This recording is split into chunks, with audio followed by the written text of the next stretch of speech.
ਸਤਨਾਮ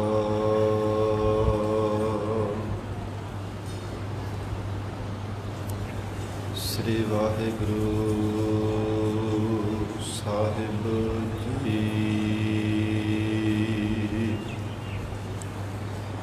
ਇੱਕ ਓੰਕਾਰ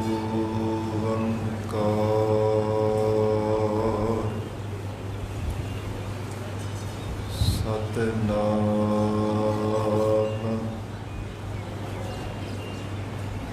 ਕਰਤਾ ਪੁਰਖ ਨਿਰਭਉ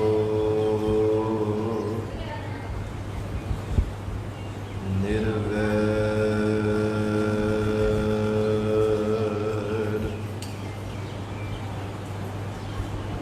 ਅਕਾਲ ਮੂਰਤ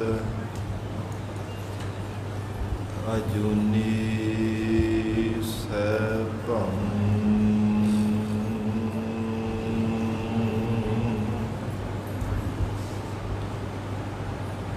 ਗੁਰ ਪ੍ਰਸਾਦ ਜਪ ਆਦਿ ਸਚ ਜੁਗਾਦਿ ਸਚ ਹੈ ਭੀ ਸਚ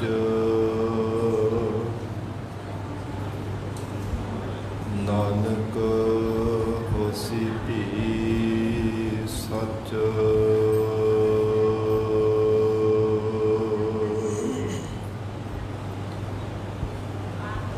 ਹਮ ਅਵਗੁਣ ਭਰੇ ਏਕ ਗੁਣ ਨਾਹੀ,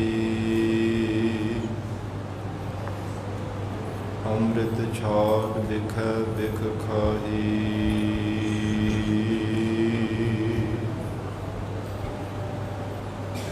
ਮਾਇਆ ਮੋਹ ਭਰਮ ਪੈ ਭੂਲੇ, ਸੁਤ ਦਾਰਾ ਸਿਉ ਪ੍ਰੀਤ ਲਗਾਈ।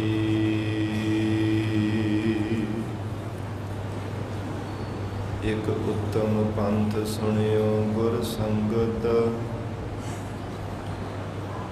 ਤਿਹ ਮਿਲੰਤ ਜਮ ਤਰਾਸ ਮਿਟਾਈ।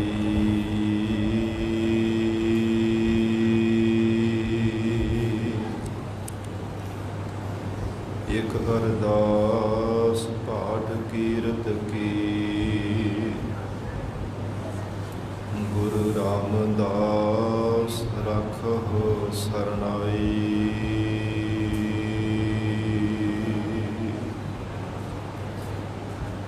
ਕਹਾ ਬੁੱਧ ਪ੍ਰਭ ਤੁਛ ਹਮਾਰੀ, ਵਰਨ ਸਕੈ ਮਹਿਮਾ ਜੋ ਤਿਹਾਰੀ।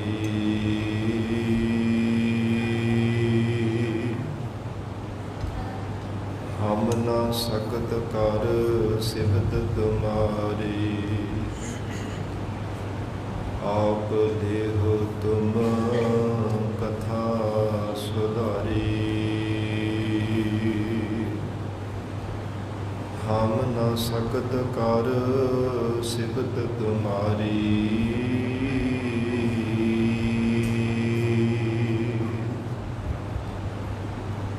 ਆਪ ਲੇਹੁ ਤੁਮ ਕਥਾ ਸੁਧਾਰੀ।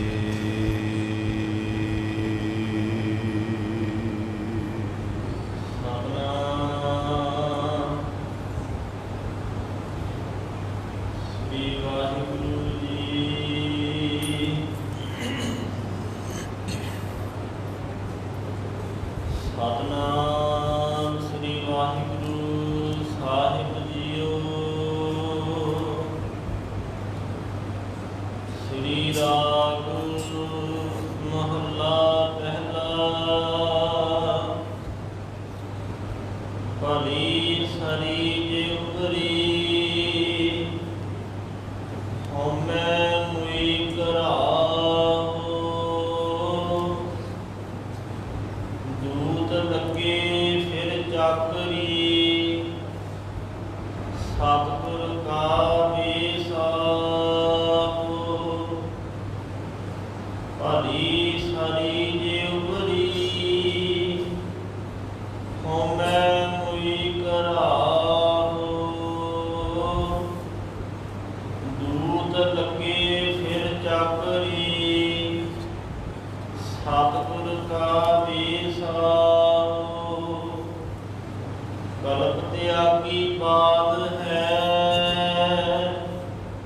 ਸੱਚਾ ਬੇਪਰਵਾਹ ਭਲੀ ਸਰੀ ਜੇ ਉਪਰੀ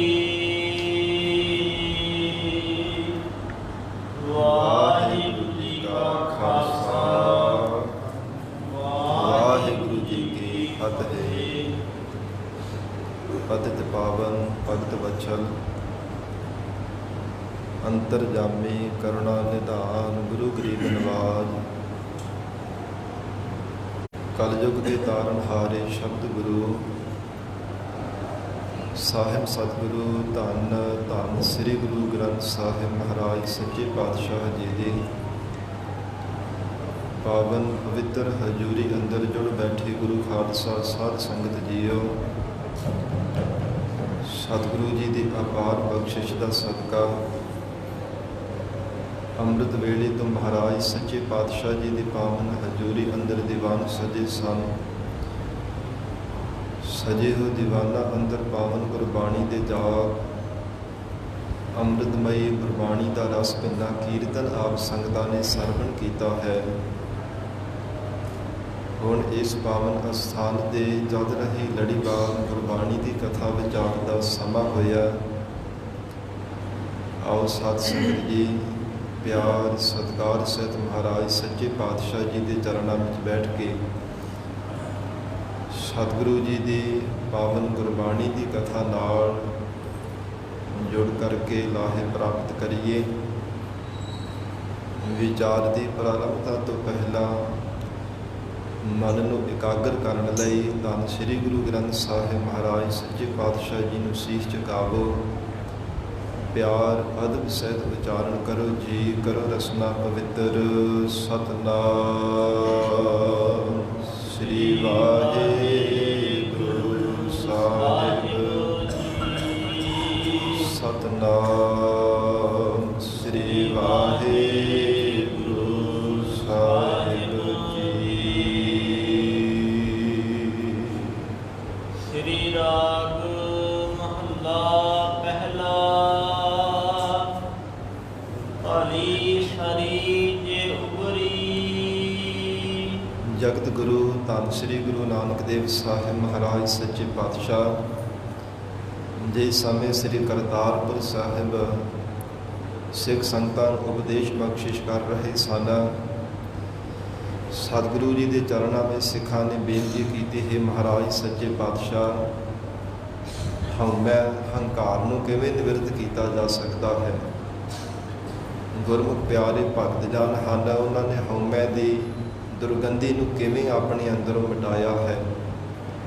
ਗਰੀਬ ਨਵਾਜ ਧੰਨ ਸਤਿਗੁਰੂ ਨਾਨਕ ਦੇਵ ਸਾਹਿਬ ਮਹਾਰਾਜ ਸੱਚੇ ਪਾਤਸ਼ਾਹ ਨੇ ਸ੍ਰੀ ਰਾਗ ਅੰਦਰ ਇਸ ਪਾਵਨ ਸ਼ਬਦ ਨੂੰ ਉਚਾਰਨ ਕਰਕੇ ਸੰਗਤਾਂ ਦੇ ਤਾਈਂ ਉਪਦੇਸ਼ ਬਖਸ਼ਿਸ਼ ਕੀਤਾ ਹੈ। ਭਲੀ ਸਰੀ ਜੇ ਉਪਰੀ। ਹਜ਼ੂਰ ਫਰਮਾਉਂਦੇ ਹਨ, ਹੈ ਗੁਰਸਿੱਖੋ, ਉਹ ਭਲੀ ਹੋ ਗਈ ਹੈ। ਭਲੀ ਪ੍ਰਕਾਰ ਉਹਨਾਂ ਗੁਰਮੁਖਾਂ ਦੀ ਮਤ ਜੋ ਹੈ ਹੰਕਾਰ ਤਾਂ ਹਉਮੈ ਤੋਂ ਉਬਰ ਗਈ, ਭਾਵ ਤਰ ਗਈ ਹੈ, ਬਚ ਗਈ ਹੈ।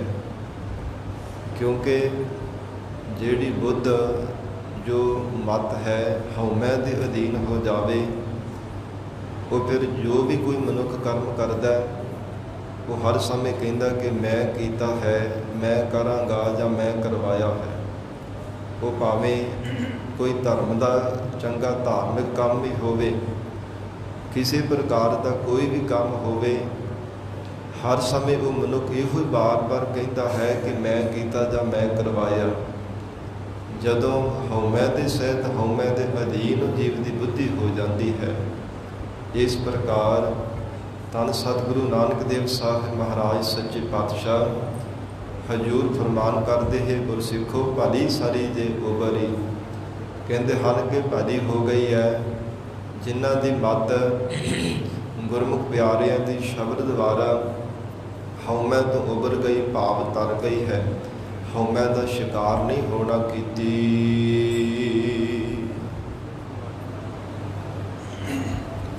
ਹਉਮੈ ਮੁਈ ਕਰਾਹੋ।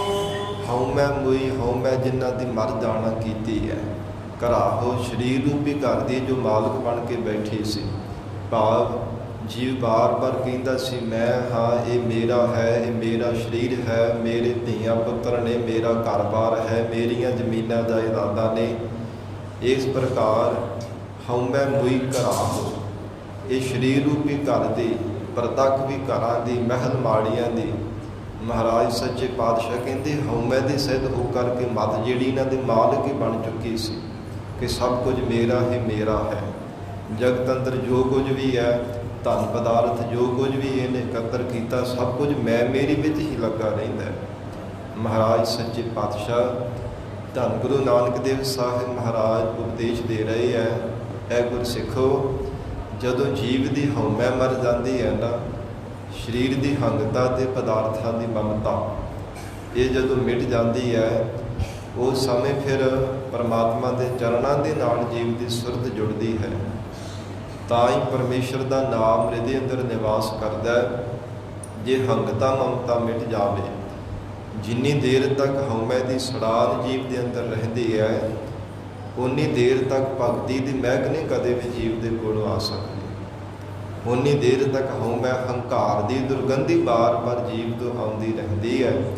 ਇਸ ਪ੍ਰਕਾਰ ਹਜੂਰ ਫਰਮਾਨ ਕਰਦੇ ਹੈ, ਕਹਿੰਦੇ ਹੈ ਜਗਿਆਸੂ, ਇਹ ਭਲੀ ਪ੍ਰਕਾਰ ਭਲੀ ਹੋ ਗਈ ਹੈ। ਉਹਨਾਂ ਦੀ ਮੱਤ ਵੀ ਭਲੀ ਹੋ ਜਾਣਾ ਕੀਤੀ ਹੈ, ਜਿਨ੍ਹਾਂ ਦੀ ਮੱਤ ਹਉਮੈ ਤੋਂ ਉਭਰ ਗਈ, ਤਰ ਗਈ ਹੈ। ਇਸ ਪ੍ਰਕਾਰ ਹਉਮੈ ਮੁਈ ਘਰਾ ਹੋ। ਸਰੀਰ ਰੂਪੀ ਘਰ ਦੀ ਜਿਸ ਨੇ ਮਾਲਕ ਹੀ ਬਣ ਕੇ ਰਹਿਣਾ ਕੀਤਾ, ਕੇਵਲ ਆਪਣਾਤੀ ਧਾਰਨ ਕਰਕੇ ਰੱਖਣਾ ਕੀਤੀ ਸੀ। ਦੂਤ ਲੱਗੇ ਫਿਰ ਚਾਕਰੀ। ਹਉਮੈ ਦੇ ਕਰਕੇ ਮਹਾਰਾਜ ਸੱਚੇ ਪਾਤਸ਼ਾਹ ਕਹਿੰਦੇ ਜਿਹੜੇ ਵਿਕਾਰਾਂ ਰੂਪੀ ਹੋਰ ਵੀ ਦੂਤ ਸਨ, ਕਾਮ, ਕ੍ਰੋਧ, ਲੋਭ, ਮੋਹ, ਕਿਉਂਕਿ ਇਸ ਹਉਮੈ ਤੇ ਮਹਾਰਾਜ ਕਹਿੰਦੇ ਕਿ ਹੰਗਤਾ, ਜਦੋਂ ਹਉਮੈ ਹੰਕਾਰ ਜੀਵ ਦੇ ਅੰਦਰ ਆ ਜਾਂਦਾ ਹੈ, ਉਹਦੇ ਕਰਕੇ ਹੋਰ ਵੀ ਕਈ ਵਿਕਾਰ ਜੀਵ ਦੇ ਅੰਦਰ ਚੱਲਣ ਲੱਗ ਪੈਂਦੇ ਹੈ, ਜੀਵ ਦੇ ਅੰਦਰ ਪ੍ਰਵੇਸ਼ ਹੋ ਜਾਂਦੇ ਹੈ। ਇੱਕ ਨਹੀਂ ਕਿੰਨੇ ਹੀ ਵਿਕਾਰ ਜੀਵ ਦੇ ਅੰਦਰ ਪ੍ਰਵੇਸ਼ ਹੋ ਜਾਂਦੇ ਜੇ ਹਉਮੈ ਆ ਜਾਵੇ ਤਾਂ। ਇਸ ਪ੍ਰਕਾਰ ਤਾਂ ਹੀ ਮਹਾਰਾਜ ਸੱਚੇ ਪਾਤਸ਼ਾਹ ਜੀ ਨੇ ਵਚਨ ਕੀਤਾ ਹੈ ਕਿ ਹਉਮੈ ਦੀਰਘ ਰੋਗ ਹੈ। ਹਉਮੈ ਦਾ ਬਹੁਤ ਹੀ ਭਿਆਨਕ ਰੋਗ ਹੈ। ਇਸ ਹਉਮੈ ਦੇ ਚੱਲੇ ਵਿਕਾਰਾਂ, ਇਸ ਹਉਮੈ ਹੰਗਤਾ ਕਰਕੇ ਬਹੁਤ ਸਾਰੇ ਜੀਵ ਦੇ ਅੰਦਰ ਵਿਕਾਰ ਪ੍ਰਵੇਸ਼ ਹੋ ਜਾਂਦੇ ਹੈ। ਪਰ ਜੋ ਗੁਰਮੁਖ ਪਿਆਰੇ ਜਿਨ੍ਹਾਂ ਦੀ ਹਉਮੈ ਮਰ ਗਈ ਹੈ, ਸਤਿਗੁਰੂ ਨਾਨਕ ਦੇਵ ਸਾਹਿਬ ਮਹਾਰਾਜ ਸੱਚੇ ਪਾਤਸ਼ਾਹ ਕਹਿੰਦੇ ਦੂਤ ਲੱਗੇ ਫਿਰ ਜਾਕਰੀ। ਵਿਕਾਰਾਂ ਰੂਪੀ ਦੂਤ ਫਿਰ ਉਹਨਾਂ ਦੀ ਸੇਵਾ ਕਰਨ ਲੱਗ ਪੈਂਦੇ ਹੈ। ਕਿਮਾ ਕਾਮ, ਕ੍ਰੋਧ, ਲੋਭ, ਮੋਹ, ਹੰਕਾਰ। ਕਾਮ ਕੀ ਹੈ? ਮੰਦੀ ਵਾਸ਼ਨਾ। ਜਿਵੇਂ ਸਤ ਸੰਗਤ ਜੀ ਧਰਮ ਸ਼ਾਸਤਰ ਗ੍ਰੰਥ ਵਿੱਚ ਜ਼ਿਕਰ ਆਉਂਦਾ ਹੈ, ਕਹਿੰਦੇ ਹਨ ਕਿ ਅਸਲ ਦੇ ਵਿੱਚ ਜੀਵ ਨੂੰ ਪਤਾ ਹੀ ਨਹੀਂ ਹੈ ਕਿ ਇਹਦਾ ਭਾਵ ਕੀ ਹੈ। ਕਾਮ ਕਾਮ ਸਭ ਕੋ ਕਹੈ, ਕਾਮ ਨ ਜਾਣੈ ਕੋਇ।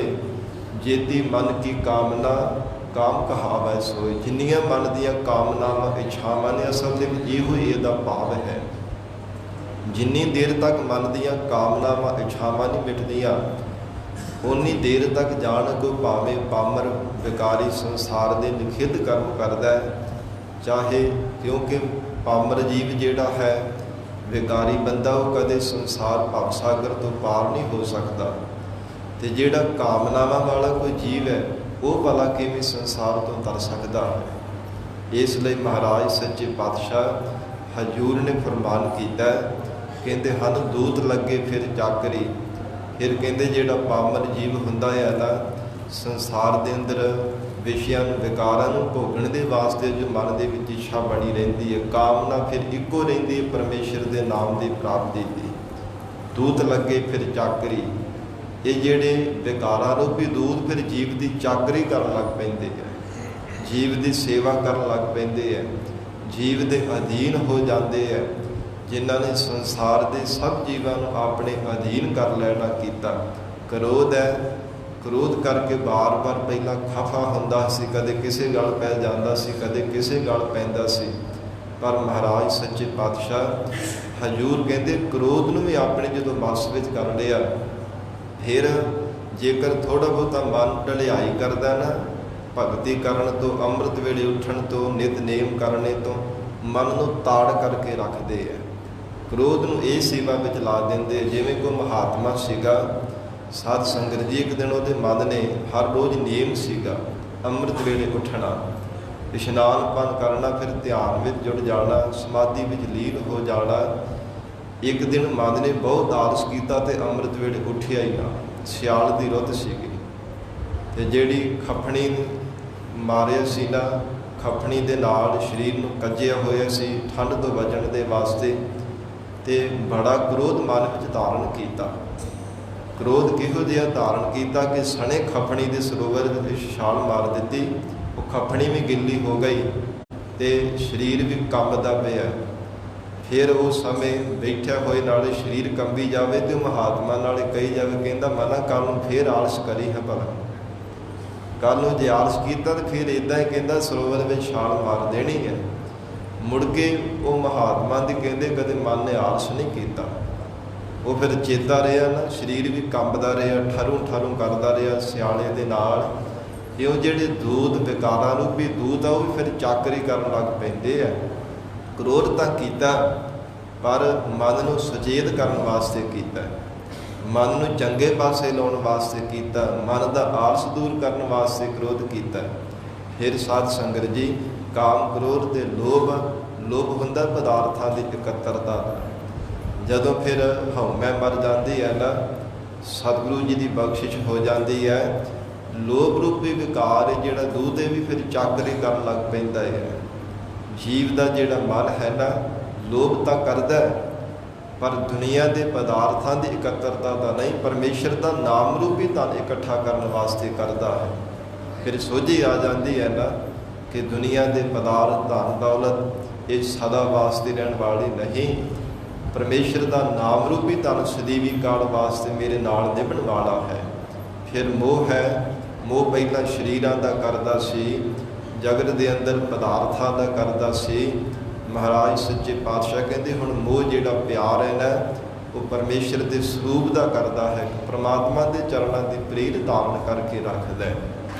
ਹੰਕਾਰ ਪਹਿਲਾਂ ਬਾਰ-ਬਾਰ ਇਹੋ ਕਹਿੰਦਾ ਸੀ ਕਿ ਮੈਂ ਹਾਂ, ਮੇਰੇ ਸਰੀਰ ਵਿੱਚ ਬਲ ਹੈ, ਮੈਂ ਐਵੇਂ ਕਰਦਾ।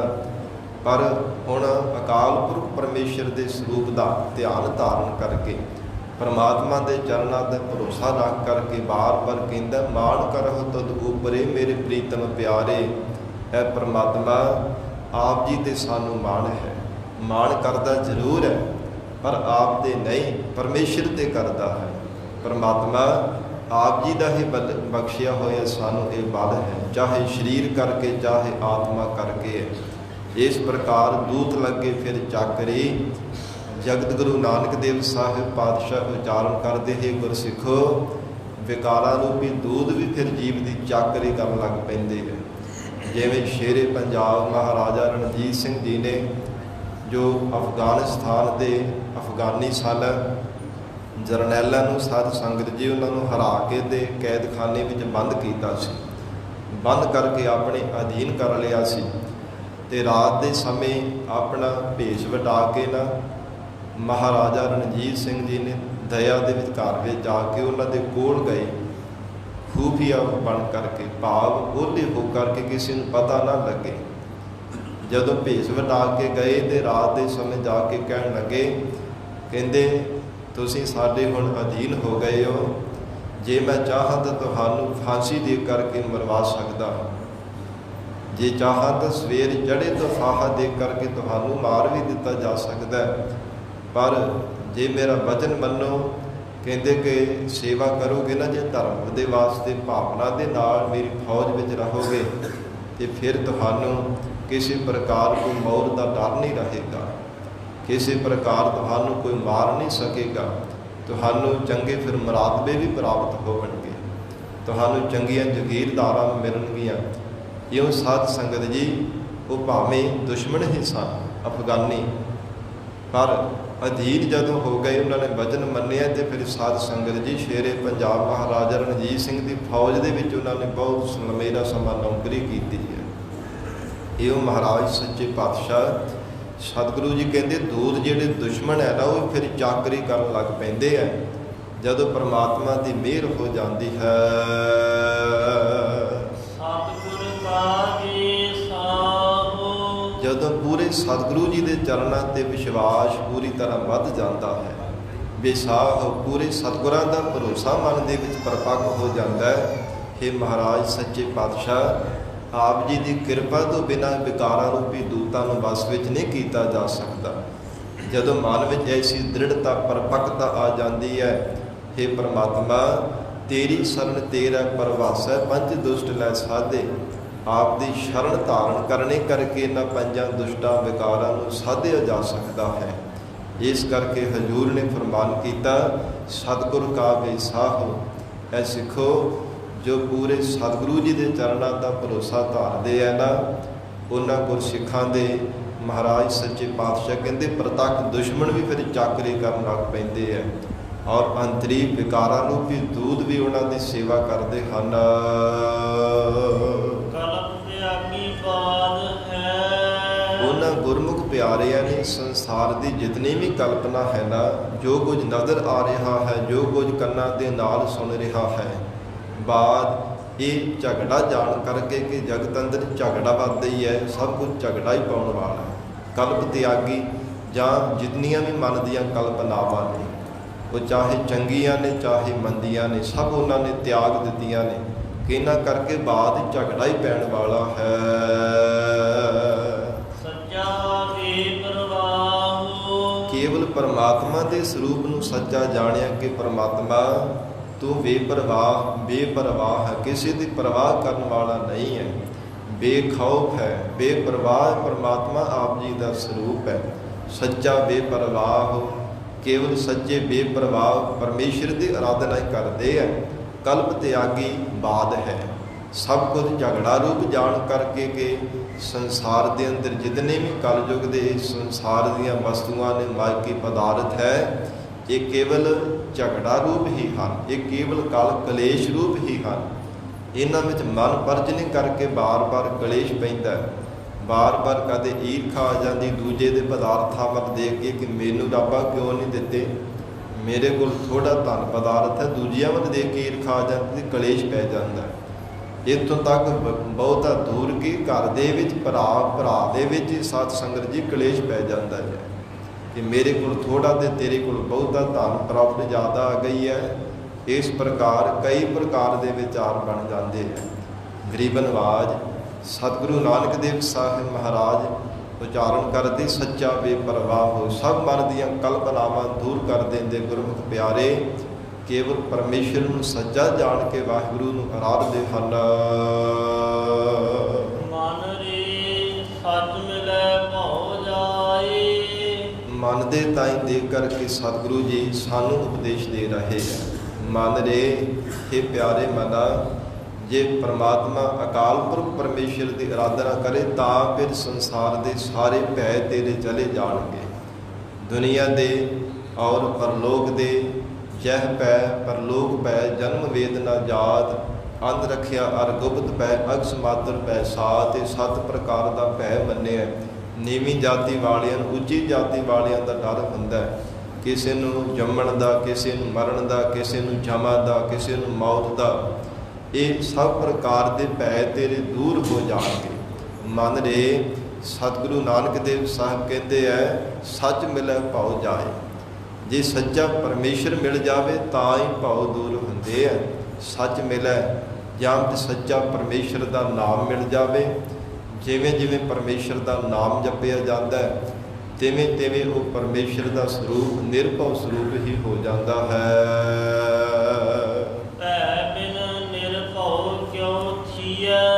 ਹਜ਼ੂਰ ਕਹਿੰਦੇ ਹਨ ਕਿ ਪਰਮਾਤਮਾ ਦੇ ਭੈ ਤੋਂ ਬਿਨਾਂ ਨਿਰਭਉ ਸਰੂਪ ਭਲਾ ਕਿਵੇਂ ਹੋਇਆ ਜਾ ਸਕਦਾ ਹੈ। ਕਿਉਂਕਿ ਜਦੋਂ ਮਨੁੱਖ ਪਰਮੇਸ਼ਰ ਦਾ ਭੈ ਧਾਰਨ ਕਰਨ ਲੱਗ ਪੈਂਦਾ ਹੈ ਨਾ, ਮਨ ਵਿੱਚ ਡਰ ਹੋਵੇ ਕਿ ਪਰਮਾਤਮਾ ਹਰ ਸਮੇਂ ਮੈਨੂੰ ਦੇਖਦਾ, ਹਰ ਸਮੇਂ ਸੁਣਦਾ ਹੈ, ਉਹ ਫਿਰ ਕਦੇ ਚੋਰੀ ਨਹੀਂ ਕਰਦਾ, ਝੂਠ ਨਹੀਂ ਬੋਲਦਾ, ਠੱਗੀ ਨਹੀਂ ਮਾਰਦਾ। ਮਹਾਰਾਜ ਸੱਚੇ ਪਾਤਸ਼ਾਹ ਕਹਿੰਦੇ ਫਿਰ ਜਦੋਂ ਪਰਮੇਸ਼ਰ ਦਾ ਭੈ ਮਨ ਵਿੱਚ ਆ ਜਾਂਦਾ, ਚੋਰੀਆਂ ਜਾਰੀਆਂ, ਠੱਗੀਆਂ ਮਾਰਨੀਆਂ, ਪਾਪ ਕਰਮ ਕਰਨੇ, ਸਭ ਕੁਝ ਤਿਆਗ ਦਿੰਦਾ ਕਿ ਰੱਬ ਮੈਨੂੰ ਦੇਖਦਾ ਪਿਆ ਹੈ। ਉਹ ਪਰਮਾਤਮਾ ਦਾ ਭੈ ਮਨ ਵਿੱਚ ਧਾਰਨ ਕਰਕੇ ਰੱਖਦਾ। ਇਸ ਲਈ ਪਾਤਸ਼ਾਹ ਜੀ ਕਹਿੰਦੇ ਭੈ ਬਿਨ ਨਿਰਭਉ ਕਿਉ ਥੀਐ। ਥੀਐ ਭਾਵ ਉਹ ਪਰਮਾਤਮਾ ਨਿਰਭਉ ਦਾ ਸਰੂਪ ਕਿਵੇਂ ਹੋਇਆ ਜਾ ਸਕਦਾ ਹੈ। ਥੀਐ ਨਿਰਭਉ ਸਰੂਪ ਦੇ ਵਿੱਚ ਕਿਵੇਂ ਇਹ ਸਥਿਤ ਹੋਇਆ ਜਾ ਸਕਦਾ ਹੈ। ਜਿੰਨੀ ਦੇਰ ਤੱਕ ਪਰਮੇਸ਼ਰ ਦਾ ਭੈ ਹੀ ਨਹੀਂ ਧਾਰਨ ਕਰਨਾ, ਜਿੰਨੀ ਦੇਰ ਤੱਕ ਸਤਿਗੁਰੂ ਜੀ ਦਾ ਡਰ ਹੀ ਨਹੀਂ ਮਨ ਵਿੱਚ ਹੈਗਾ ਕਿ ਜੇ ਸਿੱਖੀ ਧਾਰਨ ਕੀਤੀ ਹੈ, ਸਤਿਗੁਰੂ ਜੀ ਨੇ ਸਾਨੂੰ ਖੰਡੇ ਬਾਟੇ ਦਾ ਅੰਮ੍ਰਿਤ ਛਕਾਇਆ ਹੈ, ਤੇ ਨਿਤਨੇਮ ਵੀ ਕਰਨਾ, ਅੰਮ੍ਰਿਤ ਵੇਲੇ ਉੱਠਣਾ ਔਰ ਰਹਿਤ ਮਰਜ਼ਾਦਾ ਵਿੱਚ ਪਰਪੱਕਤਾ ਧਾਰਨ ਕਰਕੇ ਰੱਖਣੀ ਹੈ। ਜੇ ਨਿਤਨੇਮ ਨਾ ਕੀਤਾ, ਅੰਮ੍ਰਿਤ ਵੇਲੇ ਨਾ ਉੱਠੇ, ਨਾ ਰਹਿਤ ਮਰਜ਼ਾਦਾ ਨੂੰ ਧਾਰਨ ਕੀਤਾ, ਤੇ ਸਤਿਗੁਰੂ ਜੀ ਸਾਨੂੰ ਦੰਡ ਦੇਣਗੇ। ਮਹਾਰਾਜ ਸੱਚੇ ਪਾਤਸ਼ਾਹ ਜੀ ਸਾਡੇ ਨਾਲ ਨਾਰਾਜ਼ਗੀ ਹੋ ਜਾਵੇਗੀ, ਗੁਰੂ ਤੋਂ ਅਸੀਂ ਬੇਮੁਖ ਹੋ ਜਾਵਾਂਗੇ। ਅਜਿਹਾ ਜੇ ਮਨ ਵਿੱਚ ਡਰ ਨਹੀਂ ਧਾਰਨ ਕਰਦਾ, ਮਹਾਰਾਜ ਸੱਚੇ ਪਾਤਸ਼ਾਹ ਕਹਿੰਦੇ ਨਿਰਭਉ ਸਰੂਪ ਭਲਾ ਫਿਰ ਕਿਵੇਂ ਹੋ ਸਕਦਾ? ਨਾਮੁਮਕਿਨ ਹੈ।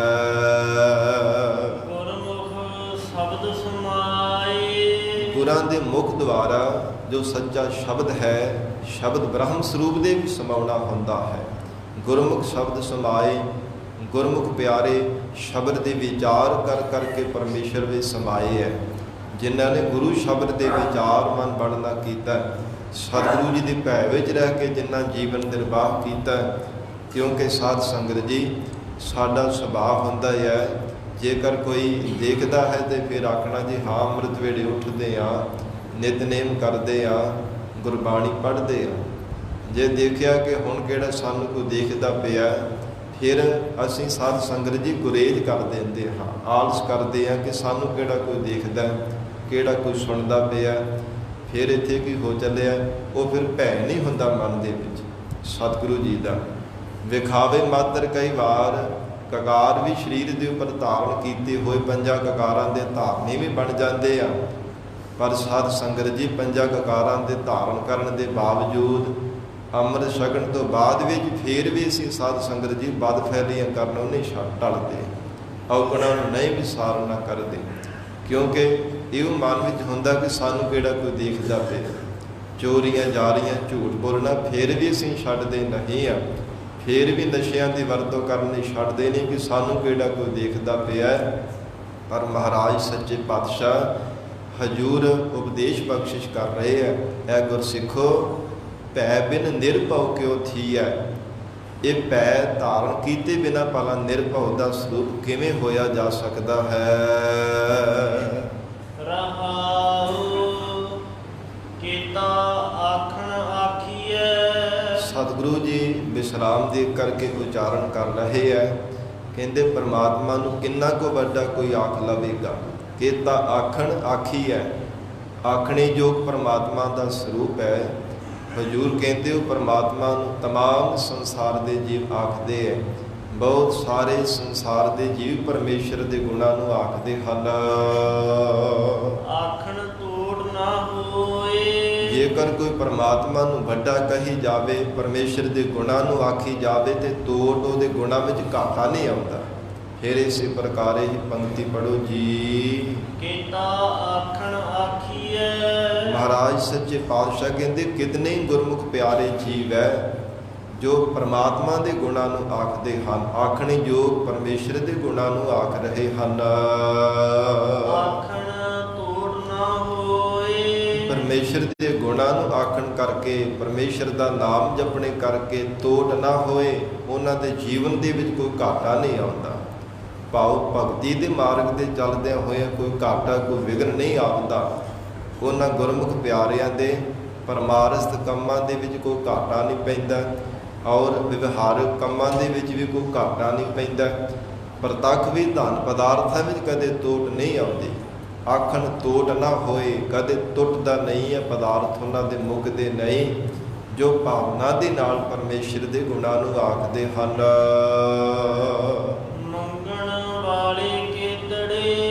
ਕਿਤਨੇ ਸੰਸਾਰ ਦੇ ਜੀਵ ਹੈ ਜੋ ਪਰਮੇਸ਼ਰ ਤੋਂ ਦਾਤਾ ਮੰਗ ਰਹੇ ਹਨ। ਕੋਈ ਦੁਨਿਆਵੀ ਦਾਤਾ ਮੰਗ ਰਿਹਾ ਹੈ, ਕੋਈ ਪਰਮਾਰਥ ਦੇ ਰਸਤੇ ਤੇ ਚੱਲਣ ਦੀਆਂ ਦਾਤਾ ਮੰਗਦਾ ਹੈ। ਮਹਾਰਾਜ ਸੱਚੇ ਪਾਤਸ਼ਾਹ ਕਹਿੰਦੇ ਕਿਤਨੇ ਹੀ ਹੈ, ਬੇਅੰਤ ਜੀਵ ਸੰਸਾਰ ਦੇ ਹਨ, ਪਰਮੇਸ਼ਰ ਤੋਂ ਦਾਤਾ ਮੰਗ ਰਹੇ ਹਨ। ਦਾਤਾ ਇੱਕੋ ਸੋਏ। ਪਰ ਦਾਤਾ ਇੱਕੋ ਹੀ ਹੈ, ਸੋਏ ਉਹ ਪਰਮਾਤਮਾ ਜੋ ਜਦੋਂ ਤੋਂ ਸ੍ਰਿਸ਼ਟੀ ਨੂੰ ਪਰਮੇਸ਼ਰ ਨੇ ਪੈਦਾ ਕੀਤਾ ਉਦੋਂ ਤੋਂ ਦਾਤਾਂ ਦੇ ਰਿਹਾ ਹੈ। ਸਤਿਯੁਗ ਵਿੱਚ ਵੀ ਦਾਤਾਂ ਦਿੰਦਾ ਸੀ, ਦਾਤਾ ਏਕੋ ਸੋਏ, ਉਹੋ ਹੀ ਪਰਮਾਤਮਾ ਹੁਣ ਵੀ ਦਾਤਾ ਹੈ। ਤ੍ਰੇਤੇ ਵਿੱਚ ਵੀ ਦਾਤਾਂ ਦਿੰਦਾ ਸੀ, ਹੁਣ ਵੀ ਉਹੋ ਹੀ ਪਰਮੇਸ਼ਰ ਦਾਤਾ ਹੈ। ਦੁਆਪਰ ਵਿੱਚ ਵੀ ਦਾਤਾਂ ਦਿੰਦਾ ਸੀ, ਹੁਣ ਵੀ ਦਾਤਾ ਹੈ, ਅਤੇ ਜੋ ਹੁਣ ਹੈ ਆਉਣ ਵਾਲੇ ਸਮੇਂ ਵਿੱਚ ਵੀ ਉਹੋ ਹੀ ਦਾਤਾ ਹੋਵੇਗਾ। ਦਾਤਾ ਏਕੋ ਸੋਏ। ਮਹਾਰਾਜ ਸੱਚੇ ਪਾਤਸ਼ਾਹ ਕਹਿੰਦੇ ਜੋ ਕਿਸੇ ਨਾਲ ਵਿਤਕਰਾ ਨਹੀਂ ਕਰਦਾ, ਐਸਾ ਉਹ ਸ਼੍ਰੋਮਣੀ ਦਾਤਾ ਪਰਮੇਸ਼ਰ ਹੈ। ਜਿਸ ਕੇ ਜੀ ਪ੍ਰਾਣ ਹੈ, ਜਿਸ ਪਰਮਾਤਮਾ ਦੇ ਪੈਦਾ ਕੀਤੇ ਹੋਏ ਜੀਵ ਹੈ, ਜਿਸ ਪਰਮਾਤਮਾ ਨੇ ਸਰੀਰ ਦੇ ਅੰਦਰ ਜੀਵ ਜਿੰਦ ਪਾਈ ਹੈ, ਪ੍ਰਾਣ ਪਾਏ ਹਨ। ਮਨ ਵਸਿਐ ਸੁਖ ਹੋਏ। ਉਹ ਪਰਮਾਤਮਾ ਮਨ ਦੇ ਵਿੱਚ ਵਸੇ ਤਾਂ ਫਿਰ ਸੁਖ, ਪਰਮ ਸੁਖ, ਆਨੰਦ ਦੀ ਪ੍ਰਾਪਤੀ ਹੁੰਦੀ ਹੈ। ਉਨੀ ਦੇਰ ਤੱਕ ਸੰਸਾਰ ਦੇ ਤੁਛ ਮਾਤਰ ਦੇ ਮਾਇਆ ਦੇ ਸੁਖ ਮਿਲ ਜਾਂਦੇ ਹੈ, ਮਨ ਉਹਨਾਂ ਵਿੱਚ ਪਰਤ ਜਾਂਦਾ ਹੈ, ਫਿਰ ਕਈ ਗੁਣਾ ਵੱਧ ਦੁਖੀ ਹੁੰਦਾ ਹੈ। ਥੋੜਾ ਨਹੀਂ, ਬਹੁਤ ਬਾਰ-ਬਾਰ ਦੁਖੀ ਹੁੰਦਾ ਹੈ, ਬਾਰ-ਬਾਰ ਵਿਰਲਾਪ ਕਰਦਾ ਹੈ। ਮਨ ਦੀ ਅਜਿਹੀ ਹਾਲਤ ਹੈ ਕਿਉਂਕਿ ਅਸਲ ਸੁਖ ਨਹੀਂ ਨਾ ਮਿਲਿਆ, ਅਸਲ ਵਸਤੂ ਨਹੀਂ ਨਾ ਪ੍ਰਾਪਤ ਹੋਈ। ਅਸਲ ਪਦਾਰਥ ਮਿਲਦਾ ਤੇ ਤਾਂ ਹੀ ਇਹ ਮਨ ਚੁੱਪ ਹੁੰਦਾ, ਨਹੀਂ ਤਾਂ ਵਿਰਲਾਪ ਹੀ ਕਰੀ ਜਾਂਦਾ। ਮਨ ਦੀ ਭੁੱਖ ਮਿਟਦੀ ਨਹੀਂ ਉਨੀ ਦੇਰ ਤੱਕ ਜਿੰਨੀ ਦੇਰ ਤੱਕ ਸੱਚਾ ਪਰਮੇਸ਼ਰ ਦਾ ਨਾਮ ਰੂਪੀ ਪਦਾਰਥ ਨਹੀਂ ਮਿਲਦਾ। ਇਸ ਕਰਕੇ ਹਜ਼ੂਰ ਨੇ ਫਰਮਾਨ ਕੀਤਾ, ਇਹ ਅਕਾਲ ਪੁਰਖ ਵਾਹਿਗੁਰੂ ਦੀ ਬਣਾਈ ਹੋਈ ਜਗਤ ਦੀ ਮਰਜ਼ਾਦਾ ਹੈ। ਮਨ ਵਸਿਆ ਸੁਖ ਹੋਏ। ਮਨ ਵਿੱਚ ਪਰਮੇਸ਼ਰ ਵਸ ਜਾਵੇ ਤਾਂ ਹੀ ਪਰਮ ਸੁਖ ਮਿਲਦਾ ਹੈ। ਜਗ ਸੁਪਨਾ ਬਾਜੀ ਬਣੀ। ਜਗਤ ਜਿਹੜਾ ਹੈ ਸੁਪਨੇ ਦੀ ਤਰ੍ਹਾਂ ਹੈ। ਪ੍ਰਮਾਤਮਾ ਨੇ ਐਸੀ ਜਗਤ ਦੀ ਬਾਜੀ ਬਣਾਈ ਹੈ, ਸੁਪਨੇ ਦੀ ਤਰ੍ਹਾਂ ਇਹ ਸੰਸਾਰ ਜਗਤ ਹੈ। ਜਿਉ ਸੁਪਨਾ ਆਰ ਵੇਖਣਾ ਤੈਸੇ ਜਗ ਕਉ ਜਾਨ। ਖੇਨ ਮਹਿ ਖੇਲ ਖੇਲਾਏ। ਖੇਨ ਮਾਤਰ ਸਮੇਂ ਵਿੱਚ ਪਰਮਾਤਮਾ ਸੰਸਾਰ ਦੀ ਖੇਡ ਬਣਾ ਦਿੰਦਾ ਹੈ। ਖੇਨ ਮਾਤਰ ਸਮੇਂ ਵਿੱਚ ਸਾਰੇ ਜੀਵਾਂ ਨੂੰ ਆਪਣੇ ਸਰੂਪ ਦੇ ਵਿੱਚ ਸਮੇਟ ਦਿੰਦਾ ਹੈ। ਖੇਨ ਮਹਿ ਖੇਲ ਖੇਲਾਏ। ਖੇਨ ਮਾਤਰ ਸਮੇਂ ਵਿੱਚ ਸੰਸਾਰ ਦੀ ਰਚਨਾ ਕਰਨ ਨੂੰ ਵੀ ਖੇਲ ਬਣਾ ਦਿੰਦਾ ਹੈ। ਖੇਲਾਏ ਤੇ ਖੇਨ ਮਾਤਰ ਸਮੇਂ ਵਿੱਚ ਸਭ ਜੀਵਾਂ ਦੇ ਅੰਦਰ ਆਤਮਾ ਰੂਪ ਹੋ ਕਰਕੇ ਆਪ ਵੀ ਜੀਵਾਂ ਨੂੰ ਤਰ੍ਹਾਂ ਤਰ੍ਹਾਂ ਦੇ ਕਰਮਾਂ ਰੂਪੀ ਖੇਡਾਂ ਵਿੱਚ ਖਿਡਾਉਂਦਾ ਹੈ। ਇਸ ਪ੍ਰਕਾਰ ਇਉਂ ਜਗਤ ਦੀ ਹਾਲਤ ਹੈ। ਮਹਾਰਾਜ ਸੱਚੇ ਪਾਤਸ਼ਾਹ ਫਰਮਾਉਂਦੇ ਆ, ਫਿਰ ਇਹ ਪੰਕਤੀ ਪੜ੍ਹੋ ਜੀ। ਜਗ ਸੁਪਨਾ ਬਾਜੀ ਬਣੀ। ਧੰਨ ਗੁਰੂ ਨਾਨਕ ਦੇਵ ਸਾਹਿਬ ਜੀ ਕਹਿੰਦੇ ਜਗਤ ਜਿਹੜਾ ਸੁਪਨੇ ਦੀ ਤਰ੍ਹਾਂ ਹੈ, ਇਸੀ ਬਾਜੀ ਪਰਮਾਤਮਾ ਨੇ ਜਗਤ ਦੀ ਬਣਾਈ ਹੈ। ਇਹ ਜੀਵ ਤੇਰੀ ਮਨੁੱਖਾ ਦੇ ਹੀ ਰੂਪੀ ਬਾਜੀ ਹੈ। ਜਿੱਦਣ ਦਾ ਸਮਾਂ ਹੈ ਇਸ ਸੰਸਾਰ ਦੇ ਅੰਦਰ, ਕਿਉਂਕਿ ਪਤਾ ਨਹੀਂ ਖੇਲ ਮਾਤਰ ਸਮੇਂ ਵਿੱਚ ਕਿਹੜੇ ਵੇਲੇ ਤੇਰੇ ਸਰੀਰ ਨੇ ਖੇਲ ਹੋ ਜਾਣਾ ਹੈ। ਜਿਸ ਮਿੱਟੀ ਤੋਂ ਬਣਿਆ ਉਸ ਮਿੱਟੀ ਵਿੱਚ ਮਿਲ ਜਾਣਾ ਹੈ, ਇਹਦਾ ਕੋਈ ਪਤਾ ਨਹੀਂ ਹੈ। ਇਸ ਲਈ ਪਰਮੇਸ਼ਰ ਦਾ ਭਜਨ ਕਰਿਆ ਕਰ, ਪਰਮਾਤਮਾ ਦੀ ਬੰਦਗੀ ਕਰਿਆ ਕਰ। ਬਾਜੀਗਰ ਦੀ ਤਰ੍ਹਾਂ ਸੰਸਾਰ ਦਾ ਖੇਲ ਹੈ। ਜਿਵੇਂ ਕਨਾਦ ਤਾਣ ਕੇ ਬਾਜੀਗਰ ਜਿੰਨੇ ਵੀ ਸਾਧ ਸੰਗਤ ਜੀ ਭੇਗ ਦਿਖਾਉਂਦਾ ਹੈ ਨਾ, ਜਿੰਨੇ ਵੀ ਤਮਾਸ਼ੇ ਦਿਖਾਉਂਦਾ, ਸਭ ਝੂਠੇ ਹੁੰਦੇ ਹੈ। ਤੇ ਮਹਾਰਾਜ ਸੱਚੇ ਪਾਤਸ਼ਾਹ ਹਜ਼ੂਰ ਕਹਿੰਦੇ ਜਿਵੇਂ ਉਹਨਾਂ ਵਿੱਚੋਂ ਕੇਵਲ ਬਾਜੀਗਰ ਹੀ ਸੱਚਾ ਹੁੰਦਾ ਹੈ, ਤਿਵੇਂ ਪਰਮਾਤਮਾ ਸੱਚਾ ਹੈ। ਸੰਸਾਰ ਦੀ ਜਿਤਨੀ ਵੀ ਖੇਡ ਹੈ ਨਾ, ਜਿਤਨੇ ਵੀ ਸੰਸਾਰ ਦੇ ਜੀਵ ਕਠਪੁਤਲੀਆਂ ਦੀ ਤਰ੍ਹਾਂ ਨੇ। ਪਰਮਾਤਮਾ ਤਰ੍ਹਾਂ ਤਰ੍ਹਾਂ ਦੇ ਸੰਸਾਰ ਦੇ ਜੀਵਾਂ ਤੋਂ ਕਲੋਲਾ ਕਰਾਉਣਾ ਕਰਦਾ। ਕੋਈ ਕਿਸੇ ਤਰ੍ਹਾਂ ਦੇ ਕਰਮ ਵਿੱਚ ਲੱਗਾ ਹੈ, ਕੋਈ ਕਿਸੇ ਪ੍ਰਕਾਰ ਦੀ ਖੇਡ ਵਿੱਚ ਲੱਗਾ ਹੈ। ਇਸ ਪ੍ਰਕਾਰ ਹਜ਼ੂਰ ਫਰਮਾਉਂਦੇ ਹੈ, ਇਵੇਂ ਸੰਸਾਰ ਦੀ ਹਾਲਤ ਹੈ। ਜਿਵੇਂ ਸਾਧ ਸੰਗਤ ਜੀ ਕੋਈ ਭਿਖਾਰੀ ਬੰਦਾ ਸੁੱਤਾ ਹੋਇਆ, ਸੁੱਤੇ ਪਏ ਨੂੰ ਸੁਪਨਾ ਆਵੇ ਤੇ ਸੁਪਨੇ ਦੇ ਵਿੱਚ ਬਹੁਤ ਵੱਡਾ ਚੱਕਰਵਰਤੀ ਬਾਦਸ਼ਾਹ ਬਣ ਜਾਵੇ। ਜਦੋਂ ਉੱਠ ਕੇ ਦੇਖਦਾ ਤੇ ਫਿਰ ਉਹ ਕੰਗਾਲ ਦਾ ਕੰਗਾਲ ਹੀ ਹੁੰਦਾ ਹੈ। ਇਉਂ ਮਹਾਰਾਜ ਸੱਚੇ ਪਾਤਸ਼ਾਹ ਕਹਿੰਦੇ ਜਗਤ ਦੀ ਇੱਦਾਂ ਦੀ ਹਾਲਤ ਹੈ। ਜਿੰਨੀ ਦੇਰ ਤੱਕ ਅਵਿਦਿਆ ਰੂਪ ਨੀਂਦਰਾ ਵਿੱਚ ਸੁੱਤਾ ਹੋਇਆ ਹੈ ਔਰ ਜਗਤ ਦੇ ਸੰਸਾਰ ਦੇ ਹੀ ਸੁਪਨੇ ਲਈ ਜਾਂਦਾ ਹੈ, ਉਨੀ ਦੇਰ ਤੱਕ ਕੰਗਾਲ ਦਾ ਕੰਗਾਲ ਹੀ ਰਹਿੰਦਾ ਹੈ। ਜਿੰਨੀ ਦੇਰ ਤੱਕ ਪਰਮਾਤਮਾ ਜੋ ਬਾਦਸ਼ਾਹ ਸਰੂਪ ਹੈ, ਪਰਮੇਸ਼ਰ ਦੇ ਸਰੂਪ ਦੀ ਪ੍ਰਾਪਤੀ ਨਹੀਂ ਕਰਦਾ, ਉਨੀ ਦੇਰ ਤੱਕ ਜੀਵ ਕੰਗਾਲ ਹੀ ਰਹਿੰਦਾ ਹੈ। ਜਨਮਾਂ ਜਨਮਾਂਤਰਾਂ ਦੀ ਕੰਗਾਲਤਾ, ਦਲਿੱਦਰਤਾ ਦੂਰ ਹੁੰਦੀ ਨਹੀਂ। ਖੇਲ ਮਹਿ ਖੇਲ ਖੇਲਾਏ। ਖੇਲ ਮਾਤਰ ਸਮੇਂ ਅੰਦਰ ਸੰਸਾਰ ਦੀ ਜਿਹੜੀ ਖੇਡ ਹੈ ਨਾ, ਅਕਾਲ ਪੁਰਖ ਪਰਮਾਤਮਾ ਜੀਵਾਂ ਰੂਪ ਹੋ ਕਰਕੇ ਖੇਡਦਾ ਪਿਆ ਹੈ। ਹਜੂਰ ਕਹਿੰਦੇ ਆ ਨਾ, ਕਰਨ ਕਾਰਨ ਪ੍ਰਭ ਏਕ ਹੈ, ਦੂਸਰ ਨਾਹੀ ਕੋਏ। ਪੈਦਾ ਕਰਨ ਵਾਲਾ ਤੇ ਜੀਵਾਂ ਰੂਪ ਹੋ ਕਰਕੇ ਕਰਮਾਂ ਨੂੰ ਕਮਾਉਣ ਵਾਲਾ ਪਰਮੇਸ਼ਰ ਆਪ ਹੈ। ਇਸ ਪ੍ਰਕਾਰ ਜਦੋਂ ਚਾਹੇ ਖਿਨ ਮਾਤਰ ਸਮੇਂ ਵੀ ਜੀਵਾਂ ਦੀ ਮਹਾਪਰਲੋ ਕਰਕੇ ਸਭ ਜੀਵਾਂ ਨੂੰ ਆਪਣੇ ਸਰੂਪ ਦੇ ਵਿੱਚ ਸਮੇਟ ਲੈਣ ਵਾਲਾ ਹੈ। ਸੰਜੋਗੀ ਮਿਲ ਏਕ ਸੇ, ਜਿਨ੍ਹਾਂ ਦੇ ਪੂਰਬਲੇ ਚੰਗੇ ਭਾਗ ਜਾਗਦੇ ਹੈ, ਸੰਜੋਗੀ ਜਿਨ੍ਹਾਂ ਨੇ ਚੰਗੇ ਸੰਜੋਗ ਬਣਾਉਣਾ ਕੀਤੇ ਹੈ, ਜੀਵਨ ਪਰੰਤ ਜਿਨ੍ਹਾਂ ਨੇ ਚੰਗੇ ਕਰਮ ਕੀਤੇ ਹਨ, ਏਕ ਸੇ ਉਹ ਪਰਮਾਤਮਾ ਇੱਕੋ ਸਰੂਪੀ ਹੋ ਗਏ ਹਨ। ਉਹਨਾਂ ਦੀ ਆਤਮਾ ਪਰਮਾਤਮਾ ਰੂਪ ਹੋ ਗਈ, ਉਹਨਾਂ ਨੇ ਇੱਕੋ ਰੂਪ ਹੀ ਹੋ ਜਾਣਾ ਕੀਤਾ। ਵਿਜੋਗੀ ਉੱਠ ਜਾਏ, ਵਿਜੋਗੀ ਜਿਹੜੇ ਵਿਛੜੇ ਹੋਏ ਨੇ ਪਰਮਾਤਮਾ ਤੋਂ, ਜਿਨ੍ਹਾਂ ਨੇ ਸਤਿਗੁਰੂ ਜੀ ਤੋਂ ਵੀ ਬੇਮੁਖ ਹੋ ਕੇ ਰਹਿਣਾ ਕੀਤਾ, ਗੁਰੂ ਤੋਂ ਬੇਮੁਖ ਹੋ ਕਰਕੇ ਜੀਵਨ ਨਿਰਵਾਹ ਕੀਤਾ, ਵਿਜੋਗੀ ਉੱਠ ਜਾਏ, ਉਹ ਬਾਰ-ਬਾਰ ਉੱਠ ਕੇ ਸੰਸਾਰ ਤੋਂ ਜਾਂਦੇ ਹੈ।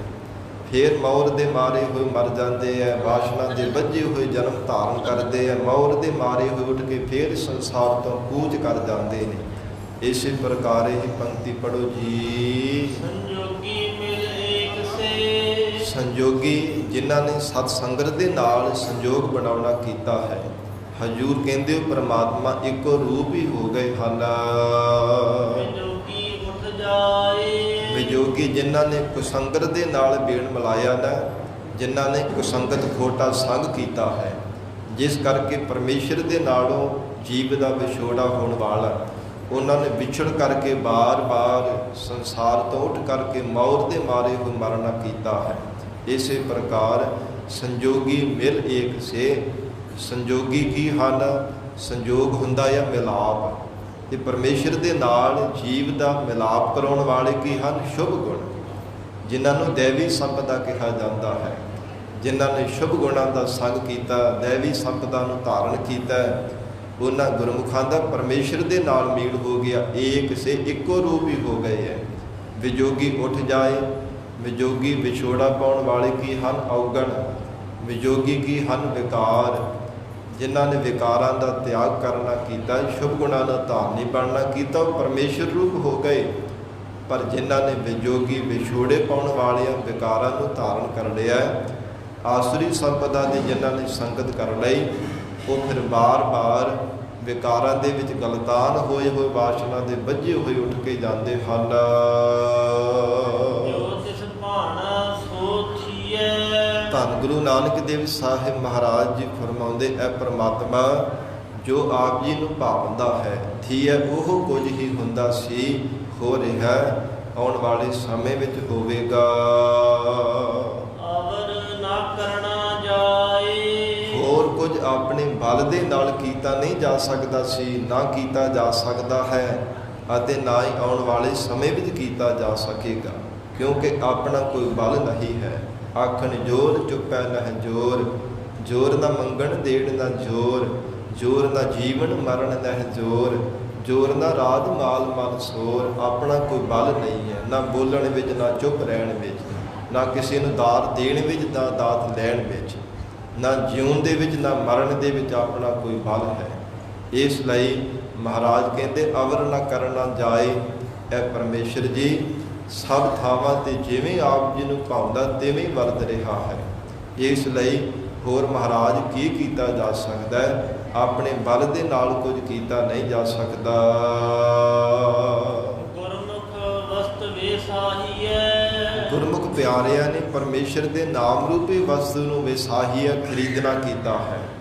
ਸਤਿਗੁਰੂ ਜੀ ਦੇ ਚਰਨਾਂ ਵਿੱਚ ਆ ਕੇ, ਗੁਰੂ ਰੂਪ ਹੱਥ ਤੇ ਆ ਕੇ, ਮਨ ਰੂਪ ਉਹਨਾਂ ਨੇ ਪੈਸੇ ਅਰਪਣ ਕੀਤੇ ਆ, ਕਿਉਂਕਿ ਮਨ ਵਿੱਚ ਹੈ ਸਤਿਗੁਰ ਕੈ ਪਾਸ, ਤਿਸ ਸੇਵਕ ਕੇ ਕਾਰਜ ਰਾਸ।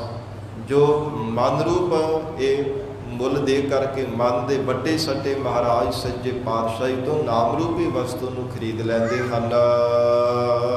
ਸੱਚ ਵਖਰ ਸੱਚ ਰਾਸ, ਹਜੂਰ ਕਹਿੰਦੇ ਉਹਨਾਂ ਕੋਲ ਸੱਚਾ ਨਾਮ ਰੂਪੀ ਵੱਖਰੇ ਪਦਾਰਥ ਹੈ, ਜਿਸ ਕਰਕੇ ਉਹਨਾਂ ਨੇ ਰਾਸ ਨਾਮ ਪੂੰਜੀ ਦਾ ਹੈ।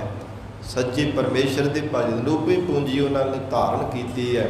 ਪਰਮਾਤਮਾ ਦੇ ਨਾਮ ਨੂੰ ਜਪ ਜਪ ਕਰਕੇ ਉਹਨਾਂ ਨੇ ਪੂੰਜੀ ਇਕੱਤਰ ਕਰ ਲਈ ਹੈ। ਸੱਚ ਮਨੰਜਿਆ ਜਿਨ੍ਹਾਂ ਗੁਰਮੁਖਾਂ ਨੇ ਪਰਮੇਸ਼ਰ ਦੇ ਸੱਚੇ ਨਾਮ ਦਾ ਵਣਜਿਆ ਵਪਾਰ ਕੀਤਾ ਹੈ, ਭਾਵ ਆਪ ਨਾਮ ਜਪਿਆ ਤੇ ਜੀਵਾਂ ਨੂੰ ਪ੍ਰੇਰਿਤ ਕਰ ਕਰਕੇ ਨਾਮ ਜਪਾਇਆ ਹੈ। ਗੁਰ ਪੂਰੇ ਸਾਬਾਸ ਹਜੂਰ ਕਹਿੰਦੇ ਹਨ ਜਿਨ੍ਹਾਂ ਸਤਿਗੁਰੂ ਜੀ ਦੀ ਕਿਰਪਾ ਦੁਆਰਾ ਅਕਾਲ ਪੁਰਖ ਪਰਮੇਸ਼ਰ ਦੇ ਪਿਆਰਿਆਂ ਨੇ ਨਾਮ ਦਾ ਵਪਾਰ ਕੀਤਾ, ਉਹਨਾਂ ਪੂਰੇ ਸਤਿਗੁਰੂ ਜੀ ਤੋਂ ਬਲਿਹਾਰ ਜਾਣਾ ਕੀਤਾ। ਗੁਰ ਪੂਰੇ ਸਾਬਾਸ, ਪੂਰੇ ਸਤਿਗੁਰੂ ਜੀ ਦੀ ਕਿਰਪਾ ਦੁਆਰਾ ਜੋ ਪਰਮੇਸ਼ਰ ਦੇ ਨਾਮ ਦੀ ਆਰਾਧਨਾ ਕਰਨਾ ਕੀਤੀ ਹੈ। ਮਹਾਰਾਜ ਕਹਿੰਦੇ ਐ ਗੁਰਸਿੱਖੋ, ਉਹਨਾਂ ਸਤਿਗੁਰੂ ਜੀ ਤੋਂ ਮਨ ਬਾਣੀ ਸੀਰ ਕਰਕੇ ਬਲਿਹਾਰ ਜਾਣਾ ਕਰੋ। ਉਹਨਾਂ ਸਤਿਗੁਰੂ ਜੀ ਦਾ ਸਾਬਾਸ ਧੰਨਵਾਦ ਕਰਨਾ ਕਰੋ ਜਿਨ੍ਹਾਂ ਸਤਿਗੁਰਾਂ ਦੀ ਮਿਹਰ ਕਰਕੇ ਪਰਮੇਸ਼ਰ ਦਾ ਨਾਮ ਜਪਿਆ ਹੈ। ਨਾਨਕ ਵਸਤ ਪਛਾਣ ਸੀ ਧੰਨ ਗੁਰੂ ਨਾਨਕ ਦੇਵ ਸਾਹਿਬ ਪਾਤਸ਼ਾਹ ਫਰਮਾਉਂਦੇ ਹੈ, ਤਿੰਨਾਂ ਗੁਰਮੁਖਾਂ ਨੇ ਪਰਮੇਸ਼ਰ ਦੇ ਨਾਮ ਦੁਆਰਾ ਵਾਹਿਗੁਰੂ ਦੇ ਸਰੂਪ ਰੂਪੀ ਅਥਵਾ ਆਪਣੀ ਆਤਮਾ ਰੂਪ ਵਸਤੂ ਨੂੰ ਪਹਿਚਾਣਿਆ ਹੈ। ਸੱਚ ਸੌਦਾ ਜਿਸ ਪਾਸ ਜਿਨ੍ਹਾਂ ਦੇ ਕੋਲ ਪਰਮੇਸ਼ਰ ਦਾ ਸੱਚਾ ਨਾਮ ਰੂਪੀ ਸੌਦਾ ਹੈ, ਜਿਨ੍ਹਾਂ ਨੇ ਪਰਮਾਤਮਾ ਦਾ ਨਾਮ ਰੂਪੀ ਸੌਦਾ ਸਤਿਗੁਰੂ ਜੀ ਤੋਂ ਖਰੀਦਿਆ ਨਾ ਮਨ ਦੇ ਵੱਟੇ ਸੱਟੇ, ਉਹਨਾਂ ਗੁਰਮੁਖਾਂ ਨੇ ਆਪਣੀ ਆਤਮਾ ਰੂਪ ਵਸਤੂ ਨੂੰ ਪਹਿਚਾਣਿਆ ਹੈ। ਜਿਵੇਂ ਜਿਵੇਂ ਸਿਮਰਨ ਕੀਤਾ ਹੈ ਤਿਵੇਂ ਤਿਵੇਂ ਆਤਮਿਕ ਗਿਆਨ ਪ੍ਰਾਪਤ ਹੋਇਆ। ਇਸ ਕਰਕੇ ਹਜੂਰ ਕਹਿੰਦੇ ਐ ਗੁਰਸਿੱਖੋ, ਐਸਾ ਮਹਾਨ ਸੱਚਾ ਸੌਦਾ ਹੈ ਜੋ ਗਰੀਬ ਨਿਵਾਜ ਸਤਿਗੁਰੂ ਜੀ ਦੇ ਚਰਨਾਂ ਵਿੱਚੋਂ ਪ੍ਰਾਪਤ ਹੁੰਦਾ ਹੈ। ਪੂਰੇ ਸਤਿਗੁਰੂ ਬਿਨਾਂ ਕਦੇ ਨਾਮ ਰੂਪ ਵਸਤੂ ਦੀ ਪ੍ਰਾਪਤੀ ਨਹੀਂ ਹੋ ਸਕਦੀ। ਸ੍ਰੀ ਰਾਗ ਮਹੱਲ ਪਹਿਲਾ। ਧੰਨ ਗੁਰੂ ਨਾਨਕ ਦੇਵ ਸਾਹਿਬ ਸੱਚੇ ਪਾਤਸ਼ਾਹ ਫਰਮਾਉਂਦੇ ਹੈ, ਸਾਧ ਸੰਗਤ ਜੀ ਇੱਥੇ ਮਹੱਲ ਸ਼ਬਦ ਆਇਆ, ਇਹਦਾ ਅਰਥ ਵੀ ਸਰੂਪ ਹੀ ਹੈ। ਕੋਈ ਸ਼ੰਕਾ ਨਹੀਂ ਕਰਨਾ ਚਾਹੀਦਾ ਕਿ ਇੱਥੇ ਮਹੱਲਾ ਕਿਉਂ ਨਹੀਂ ਲਿਖਿਆ। ਇਹ ਮਹਾਰਾਜ ਸੱਚੇ ਪਾਤਸ਼ਾਹ ਜੀ ਦੀ ਮੌਜ ਹੈ। ਸਾਡਾ ਨਹੀਂ ਫਰਜ਼ ਬਣਦਾ ਕਿ ਸ਼ੰਕਾ ਕਰੀਏ ਜਾਂ ਆਪਣੀ ਮਨਮਰਜ਼ੀ ਦੇ ਨਾਲ ਅੱਗੇ ਕੰਨਾਂ ਲਾ ਦਈਏ। ਇਹ ਸਿੱਖ ਦਾ ਫਰਜ਼ ਨਹੀਂ ਹੈ। ਸਿੱਖ ਦਾ ਫਰਜ਼ ਹੈ ਗੁਰੂ ਕਾ ਵਚਨ ਮੰਨਣਾ। ਇਸ ਲਈ ਸ਼ੰਕਾ ਨਹੀਂ ਕਰਨਾ ਚਾਹੀਦਾ। ਇਹ ਸ੍ਰੀ ਰਾਗ ਦੇ ਅੰਦਰ 3 ਸ਼ਬਦ ਆਏ ਹੈ ਧੰਨ ਗੁਰੂ ਨਾਨਕ ਦੇਵ ਸਾਹਿਬ ਸੱਚੇ ਪਾਤਸ਼ਾਹ ਜੀ ਦੇ। ਪਹਿਲਾ ਸ਼ਬਦ ਪਿਛੇ ਵਿਚਾਰ ਹੋ ਚੁੱਕੇ ਸੀ, ਜਾਲ ਮੋਹ ਕਾਸ ਵਸ ਕਰ ਮਤ ਕਾਗਦ ਕਰ ਸਾਰ। ਔਰ ਦੂਸਰਾ ਸ਼ਬਦ ਇਹ ਆ ਰਿਹਾ ਹੈ, ਧਾਮ ਮਿਲੇ ਫੁੱਲ ਧਾਮ ਕਉ। ਤੀਸਰਾ ਸ਼ਬਦ ਅੱਗੇ ਆਵੇਗਾ। ਸਾਧ ਸੰਗਤ ਜੀ 3 ਸ਼ਬਦ ਆਉਣਗੇ ਜਿੱਥੇ ਮਹਾਨ ਸ਼ਬਦ ਸਤਿਗੁਰੂ ਜੀ ਨੇ ਉਚਾਰਨ ਕੀਤਾ ਹੈ। ਗਰੀਬ ਨਵਾਜ ਧੰਨ ਗੁਰੂ ਨਾਨਕ ਦੇਵ ਸਾਹਿਬ ਜੀ ਮਹਾਰਾਜ ਫਰਮਾਉਂਦੇ ਹਨ, ਧਾਤ ਮਿਲੇ ਮਨ ਧਾਤ ਕਉ। ਹਜੂਰ ਕਹਿੰਦੇ ਹਨ ਕਿ ਸੰਸਾਰ ਦੇ ਅੰਦਰ ਜਿਵੇਂ ਸਾਧ ਸੰਗਤ ਜੀ ਧਾਤ ਸੋਨੇ ਦੀ ਧਾਤ ਹੈ ਨਾ, ਸੋਨਾ ਵੀ ਇੱਕ ਧਾਤ ਹੈ। ਜਿਵੇਂ ਚਾਂਦੀ ਉਹ ਵੀ ਇੱਕ ਧਾਤ ਹੈ, ਲੋਹਾ ਉਹ ਵੀ ਇੱਕ ਧਾਤ ਹੈ। ਇਸੇ ਪ੍ਰਕਾਰ ਮਹਾਰਾਜ ਕਹਿੰਦੇ ਧਾਤ ਮਿਲੇ ਫੁੱਲ ਧਾਤ ਕਉ। ਜਿਵੇਂ ਕਹਿੰਦੇ ਹਨ ਕਿ ਬਹੁਤ ਸਾਰੇ ਸੋਨੇ ਦੇ ਗਹਿਣੇ ਤਿਆਰ ਕੀਤੇ ਜਾਣ, ਉਹ ਵੱਖੋ ਵੱਖਰੇ ਉਹਨਾਂ ਦੇ ਨਾਮ ਦਿੱਤੇ ਜਾਂਦੇ ਹੈ। ਕੋਈ ਛੱਲਾ ਕਹਿ ਦਿੰਦਾ, ਕੋਈ ਛਾਪ ਕਹਿ ਦਿੰਦਾ, ਹੱਥ ਦੀ ਮੁੰਦਰੀ ਹੈ, ਕੋਈ ਹੱਥ ਵਿੱਚ ਕੜਾ ਪਾ ਲੈਂਦਾ, ਕੋਈ ਚੈਨੀ ਬਣਾ ਲੈਂਦਾ। ਨਾਮ ਵੱਖੋ ਵੱਖਰੇ ਨੇ ਪਰ ਹੈ ਉਹ ਅਸਲ ਦੇ ਵਿੱਚ ਸੋਨਾ ਹੈ। ਜੇ ਉਹਨੂੰ ਢਾਲ ਦਿੱਤਾ ਜਾਵੇ ਤਾਂ ਸਾਰਾ ਸੋਨਾ ਹੀ ਹੋ ਜਾਂਦਾ ਹੈ। ਇਸੇ ਪ੍ਰਕਾਰ ਮਹਾਰਾਜ ਕਹਿੰਦੇ ਹਨ,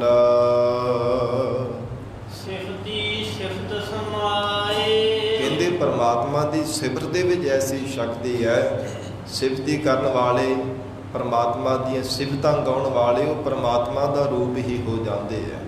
ਜਿਉਂ ਜਲ ਮਹਿ ਜਲ ਆਏ ਖਟਾਨਾ, ਤਿਉ ਜੋਤੀ ਸੰਗ ਜੋਤ ਸਮਾਨਾ। ਉਹਨਾਂ ਦੀ ਆਤਮਾ ਪਰਮਾਤਮਾ ਰੂਪ ਹੋ ਜਾਂਦੀ ਹੈ।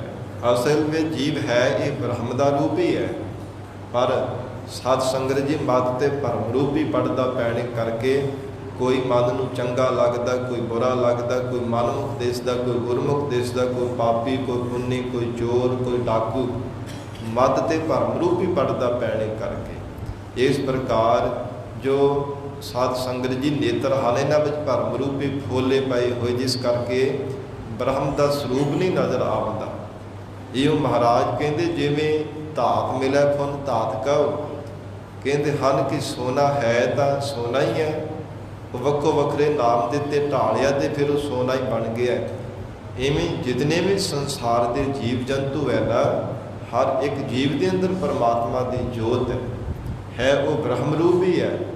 ਪਰ ਇਹ ਰੰਗਾਂ ਰੰਗਾਂ ਦੇ ਸੰਸਾਰ ਦੇ ਮੱਧ ਤੇ ਭਰਮ ਦੇ ਪਰਦੇ ਪੈਣੇ ਕਰਕੇ ਰੰਗਾਂ ਰੰਗਾਂ ਦੇ ਜੀਵ ਵੱਖੋ ਵੱਖਰੇ ਨਜ਼ਰ ਆਉਂਦੇ ਹੈ, ਤਰ੍ਹਾਂ ਤਰ੍ਹਾਂ ਦੇ ਭਾਸਦੇ ਹੈ। ਧੰਨ ਗੁਰੂ ਅਰਜਨ ਦੇਵ ਸਾਹਿਬ ਮਹਾਰਾਜ ਸਤਿਗੁਰਾਂ ਦੇ ਬਚਨ ਹੈ ਨਾ, ਹਜ਼ੂਰ ਕਹਿੰਦੇ ਆ ਕਿ ਸੁਖੀਏ ਕੋ ਪੇਖੈ ਸਭ ਸੁਖੀਆ, ਰੋਗੀ ਕੈ ਭਾਣੈ ਸਭ ਰੋਗੀ। ਕਰਨ ਕਰਾਵਨ ਹਾਰ ਸੁਆਮੀ ਆਪਨ ਹਾਥ ਸੰਜੋਗੀ। ਮਨ ਮੇਰੇ ਜਿਨ ਆਪਣਾ ਭਰਮ ਗਵਾਤਾ, ਤਿਸ ਕੈ ਭਾਣੈ ਕੋਈ ਨਾ ਭੂਲਾ, ਜਿਨ ਸਗਲੋ ਬ੍ਰਹਮ ਪਛਾਤਾ। ਉਹਦੇ ਭਾਣੇ ਉਹਦੀ ਨਜ਼ਰਾਂ ਵਿੱਚ ਕੋਈ ਭੁੱਲਾ ਹੋਇਆ, ਕੋਈ ਭੁਲੱਕੜ ਨਹੀਂ ਹੈ। ਜਿਸ ਨੇ ਬ੍ਰਹਮ ਦੀ ਪਹਿਚਾਣ ਕਰ ਲਈ ਹੈ, ਉਹ ਕਹਿੰਦਾ ਕਿ ਬ੍ਰਹਮ ਹੀ ਹੈ। ਹਰ ਇੱਕ ਜੀਵ ਦੇ ਅੰਦਰ ਬ੍ਰਹਮ ਦੇਖਦਾ ਹੈ, ਬ੍ਰਹਮ ਨੂੰ ਸੁਣਦਾ ਹੈ। ਸੋ ਇਸ ਪ੍ਰਕਾਰ ਹਜ਼ੂਰ ਫਰਮਾਨ ਕਰਦੇ ਹੈ, ਸਿਫਤੀ ਸਿਫਤ ਸਮਾਏ। ਪਰਮੇਸ਼ਰ ਦੀਆਂ ਸਿਫਤਾਂ ਗਾਉਣ ਵਾਲੇ ਉਹ ਪਰਮੇਸ਼ਰ ਦੇ ਵਿੱਚ ਹੀ ਸਮਾ ਜਾਂਦੇ ਹਨ। ਸਤਿਗੁਰੂ ਜੀ ਨੇ ਉਦਾਹਰਣ ਦੇ ਕਰਕੇ ਵਚਨ ਕੀਤਾ। ਜਦੋਂ ਸਿੱਖ ਬੇਨਤੀ ਕਰਦੇ ਆ ਨਾ ਕਿ ਮਹਾਰਾਜ ਕਿਵੇਂ ਪਰਮਾਤਮਾ ਦੀ ਸਿਫਤ ਕਰਨੀ ਚਾਹੀਦੀ ਹੈ, ਮਹਾਰਾਜ ਚੰਗਾ ਢੰਗ ਦੱਸੋ, ਤੇ ਹਜ਼ੂਰ ਕਹਿੰਦੇ ਲਾਲ ਗੁਲਾਲ ਗਹਿਬਰਾ। ਗਹਿਬਰਾ ਕਹਿੰਦੇ ਨੇ ਕਾੜੇ ਨੂੰ। ਜਿਵੇਂ ਸਾਧ ਸੰਗਤ ਜੀ, ਜੋ ਜਿਵੇਂ ਜਗਤ ਦੇ ਅੰਦਰ ਜਿਵੇਂ ਕੋਈ ਫੁੱਲ ਬਹੁਤ ਗਾੜੇ ਰੰਗ ਦਾ ਹੋਵੇ, ਸਾਧ ਸੰਗਤ ਜੀ, ਇਸ ਪ੍ਰਕਾਰ ਉਹਦੇ ਵਿੱਚ ਕਿਸੇ ਪ੍ਰਕਾਰ ਦਾ ਕੋਈ ਦਾਗ ਨਾ ਹੋਵੇ, ਤੇ ਮਹਿਕ ਵੀ ਬਹੁਤ ਵਧੀਆ ਉਹਦੇ ਵਿੱਚੋਂ ਚੰਗੀ ਮਹਿਕ ਆ ਰਹੀ ਹੋਵੇ। ਇਹ ਹਜ਼ੂਰ ਫਰਮਾਉਂਦੇ ਹਨ, ਸੱਚਾ ਰੰਗ ਚੜਾਓ। ਕਹਿੰਦੇ ਹਨ ਕਿ ਚੰਗਾ ਐ ਗਾੜਾ ਉਸ ਰੰਗ ਨੂੰ ਚੜਿਆ ਹੋਵੇ। ਸਾਧ ਸੰਗਤ ਜੀ, ਜਿਵੇਂ ਕਿ ਭਾਵੇਂ ਸ਼ਿਸ਼ਰੇ ਦਾ ਫੁੱਲ ਹੀ ਹੁੰਦਾ ਹੈ, ਉਹਦੀ ਸੁਗੰਧੀ ਦਾ ਭਾਵੇਂ ਚੰਗੀ ਨਹੀਂ ਹੁੰਦੀ, ਪਰ ਰੰਗ ਬੜਾ ਗਾੜਾ ਹੁੰਦਾ ਹੈ, ਦੂਰੋਂ ਹੀ ਦੇਖਣ ਨੂੰ ਬਹੁਤ ਮਨ ਨੂੰ ਚੰਗਾ ਲੱਗਦਾ ਹੈ। ਇਸ ਪ੍ਰਕਾਰ ਉਹਦੇ ਵਿੱਚ ਕੋਈ ਦਾਗ ਨਹੀਂ ਨਜ਼ਰ ਆਉਂਦਾ। ਇਵੇਂ ਮਹਾਰਾਜ ਸੱਚੇ ਪਾਤਸ਼ਾਹ ਕਹਿੰਦੇ ਜਿਹੜਾ ਮਨ ਰੂਪੀ ਫੁੱਲ ਹੈ ਨਾ, ਸੱਚਾ ਰੰਗ ਚੜਾਓ। ਪਰਮੇਸ਼ਰ ਦਾ ਨਾਮ ਰੂਪੀ ਰੰਗ ਹੈ ਜੀਵ ਇਹਦੇ ਤੇ ਚੜ੍ਹਨਾ ਕਰ, ਜੋ ਸਦੀਵੀ ਕਾਲ ਵਾਸਤੇ ਸਦਾ ਰਹਿਣ ਵਾਲਾ ਹੈ। ਉਹ ਰੰਗ ਕਿਹੋ ਜਿਹਾ ਹੈ, ਜਿਸ ਨੂੰ ਗੁਰਬਾਣੀ ਵੀ ਸਤਿਗੁਰਾਂ ਨੇ ਮਨਜੀਤ ਦਾ ਰੰਗ ਆਖਿਆ। ਮਹਾਰਾਜ ਸੱਚੇ ਪਾਤਸ਼ਾਹ ਸਤਿਗੁਰੂ ਜੀ ਨੇ ਇਹ ਗੁਰਬਾਣੀ ਵਿੱਚ ਵਚਨ ਕੀਤੇ, ਕਸੁੰਬੇ ਦਾ ਰੰਗ ਤੇ ਮਨਜੀਤ ਦਾ ਰੰਗ। ਕਸੁੰਬੇ ਦਾ ਰੰਗ ਹੁੰਦਾ ਉਹ ਫਿੱਕਾ ਪੈ ਜਾਂਦਾ ਹੈ, ਉਹਦੇ ਵਿੱਚ ਡੱਬ ਵੀ ਪੈ ਜਾਂਦੇ ਹੈ। ਪਰ ਮਨਜੀਤ ਦਾ ਰੰਗ ਇੱਕ ਵਾਰ ਕੱਪੜੇ ਨੂੰ ਚਾੜਿਆ ਜਾਵੇ ਨਾ, ਉਹ ਨਾ ਫਿੱਕਾ ਪੈਂਦਾ ਹੈ ਨਾ ਡੱਬ ਪੈਂਦੇ ਹੈ। ਕੱਪੜਾ ਭਾਵੇਂ ਪਾੜ ਜਾਓ ਪਰ ਉਹ ਰੰਗ ਨਹੀਂ ਕਦੇ ਉਤਰਦਾ। ਇਹ ਮਹਾਰਾਜ ਸੱਚੇ ਪਾਤਸ਼ਾਹ ਹਜ਼ੂਰ ਫਰਮਾਨ ਕਰਦੇ ਹੈ, ਜੀਵ ਪਰਮੇਸ਼ਰ ਦਾ ਜੋ ਨਾਮ ਰੂਪੀ ਮਨਜੀਤ ਦਾ ਰੰਗ ਹੈ, ਇਸ ਨੂੰ ਮਨ ਰੂਪੀ ਫੁੱਲ ਦੇ ਉੱਪਰ ਚਾੜਨਾ ਕਰੋ, ਜੋ ਬਹੁਤ ਹੀ ਗਾੜਾ ਹੈ, ਕਦੇ ਫਿੱਕਾ ਪੈਣ ਵਾਲਾ ਨਹੀਂ। ਸੱਚ ਮਿਲੈ ਸੰਤੋਖੀਆ। ਕਿਉਂਕਿ ਜਿਨ੍ਹਾਂ ਨੂੰ ਪਰਮੇਸ਼ਰ ਦਾ ਸੱਚਾ ਨਾਮ ਮਿਲ ਗਿਆ ਹੈ ਨਾ, ਸੰਤੋਖੀਆ, ਉਹਨਾਂ ਦਾ ਮਨ ਸੰਤੋਖਿਆ ਗਿਆ ਹੈ, ਮਨ ਉਹਨਾਂ ਦਾ ਤ੍ਰਿਪਤ ਹੋ ਗਿਆ ਹੈ, ਮਨ ਉਹਨਾਂ ਦਾ ਸੰਸਾਰ ਦੇ ਪਦਾਰਥਾਂ ਵੱਲੋਂ ਰੱਜ ਗਿਆ ਹੈ। ਹਰ ਜਪ ਏਕੈ ਭਾਏ। ਉਹ ਫਿਰ ਹਰੀ ਦਾ ਹੀ ਜਾਪ ਕਰਦੇ ਹੈ, ਇੱਕ ਹੈ ਇੱਕ ਪਰਮੇਸ਼ਰ ਦਾ ਹੀ ਭਾਏ, ਪ੍ਰੇਮ ਧਾਰਨ ਕਰਕੇ। ਭਾਏ ਜੇ ਇੱਕ ਪਰਮੇਸ਼ਰ ਦਾ ਜਾਪ ਕਰਦੇ ਹੈ ਤੇ ਭਾਏ ਉਹਨਾਂ ਦੇ ਹਿਰਦੇ ਅੰਦਰ ਪ੍ਰਕਾਸ਼ ਹੋ ਜਾਂਦਾ ਹੈ। ਜੋ ਭਾਵਨਾ ਦੇ ਨਾਲ ਭਾਵਨੀ ਧਾਰਨ ਕਰਕੇ ਪਰਮੇਸ਼ਰ ਦਾ ਸਿਮਰਨ ਕਰਦੇ ਹੈ, ਹਜ਼ੂਰ ਕਹਿੰਦੇ ਉਹਨਾਂ ਦੇ ਹਿਰਦੇ ਅੰਦਰ ਭਾ ਨਾਮ ਹੈ ਸੂਰਜ ਦਾ, ਤੇ ਸੂਰਜ ਪ੍ਰਕਾਸ਼ ਕਰਦਾ ਹੈ ਨਾ। ਇਸੇ ਪ੍ਰਕਾਰ ਗਿਆਨ ਰੂਪ ਕਿਰਨਾਂ ਉਹਨਾਂ ਦੇ ਹਿਰਦੇ ਅੰਦਰ ਫਿਰ ਪ੍ਰਕਾਸ਼ ਕਰਨ ਲੱਗ ਪੈਂਦੀਆਂ ਹਨ, ਜੇ ਇੱਕ ਚਿੱਤ ਹੋ ਕੇ ਪਰਮੇਸ਼ਰ ਦਾ ਜਾਪ ਕਰਦੇ ਹਨ। ਭਾਈ ਰੇ ਸੰਤ ਜਨਾ ਕੀ ਰੇਣ। ਭਾਈ ਰੇ, ਇਹ ਭਰਾਤਾ ਜਨੋ, ਸਤਿਗੁਰੂ ਜੀ ਫਰਮਾਉਂਦੇ ਐ ਗੁਰਸਿੱਖੋ, ਬੰਦਗੀ ਕਰਨ ਵਾਲੇ ਜੋ ਸਤਿਪੁਰਸ਼ ਹੈ ਨਾ, ਜਿਨ੍ਹਾਂ ਨੂੰ ਕਦੇ ਵੀ ਪਰਮੇਸ਼ਰ ਦੀ ਯਾਦ ਵਿਸਰਦੀ ਨਹੀਂ, ਉਹਨਾਂ ਦੇ ਚਰਨਾਂ ਦੀ ਧੂੜ ਬਣਨਾ ਕਰ। ਭਾਵ ਇੰਨੀ ਜ਼ਿਆਦਾ ਨਿਮਰਤਾ ਦੇ ਅੰਦਰ ਧਾਰਨ ਕਰਨਾ ਕਰੋ। ਸੰਤ ਸਦਾ ਗੁਰ ਪਾਈਐ। ਕਿਉਂਕਿ ਜੋ ਬੰਦਗੀ ਕਰਨ ਵਾਲੇ ਮਹਾਪੁਰਸ਼ ਹੈ ਨਾ, ਉਹਨਾਂ ਦੀ ਸਭਾ ਗੁਰ ਪਾਈ ਹੈ, ਪੂਰੇ ਸਤਿਗੁਰੂ ਜੀ ਦੀ ਬਖਸ਼ਿਸ਼ ਦੁਆਰਾ ਹੀ ਪ੍ਰਾਪਤ ਹੁੰਦੀ ਹੈ। ਸਤ ਸੰਗਤ ਦੀ ਪ੍ਰਾਪਤੀ ਐਵੇਂ ਨਹੀਂ ਹੋ ਜਾਂਦੀ।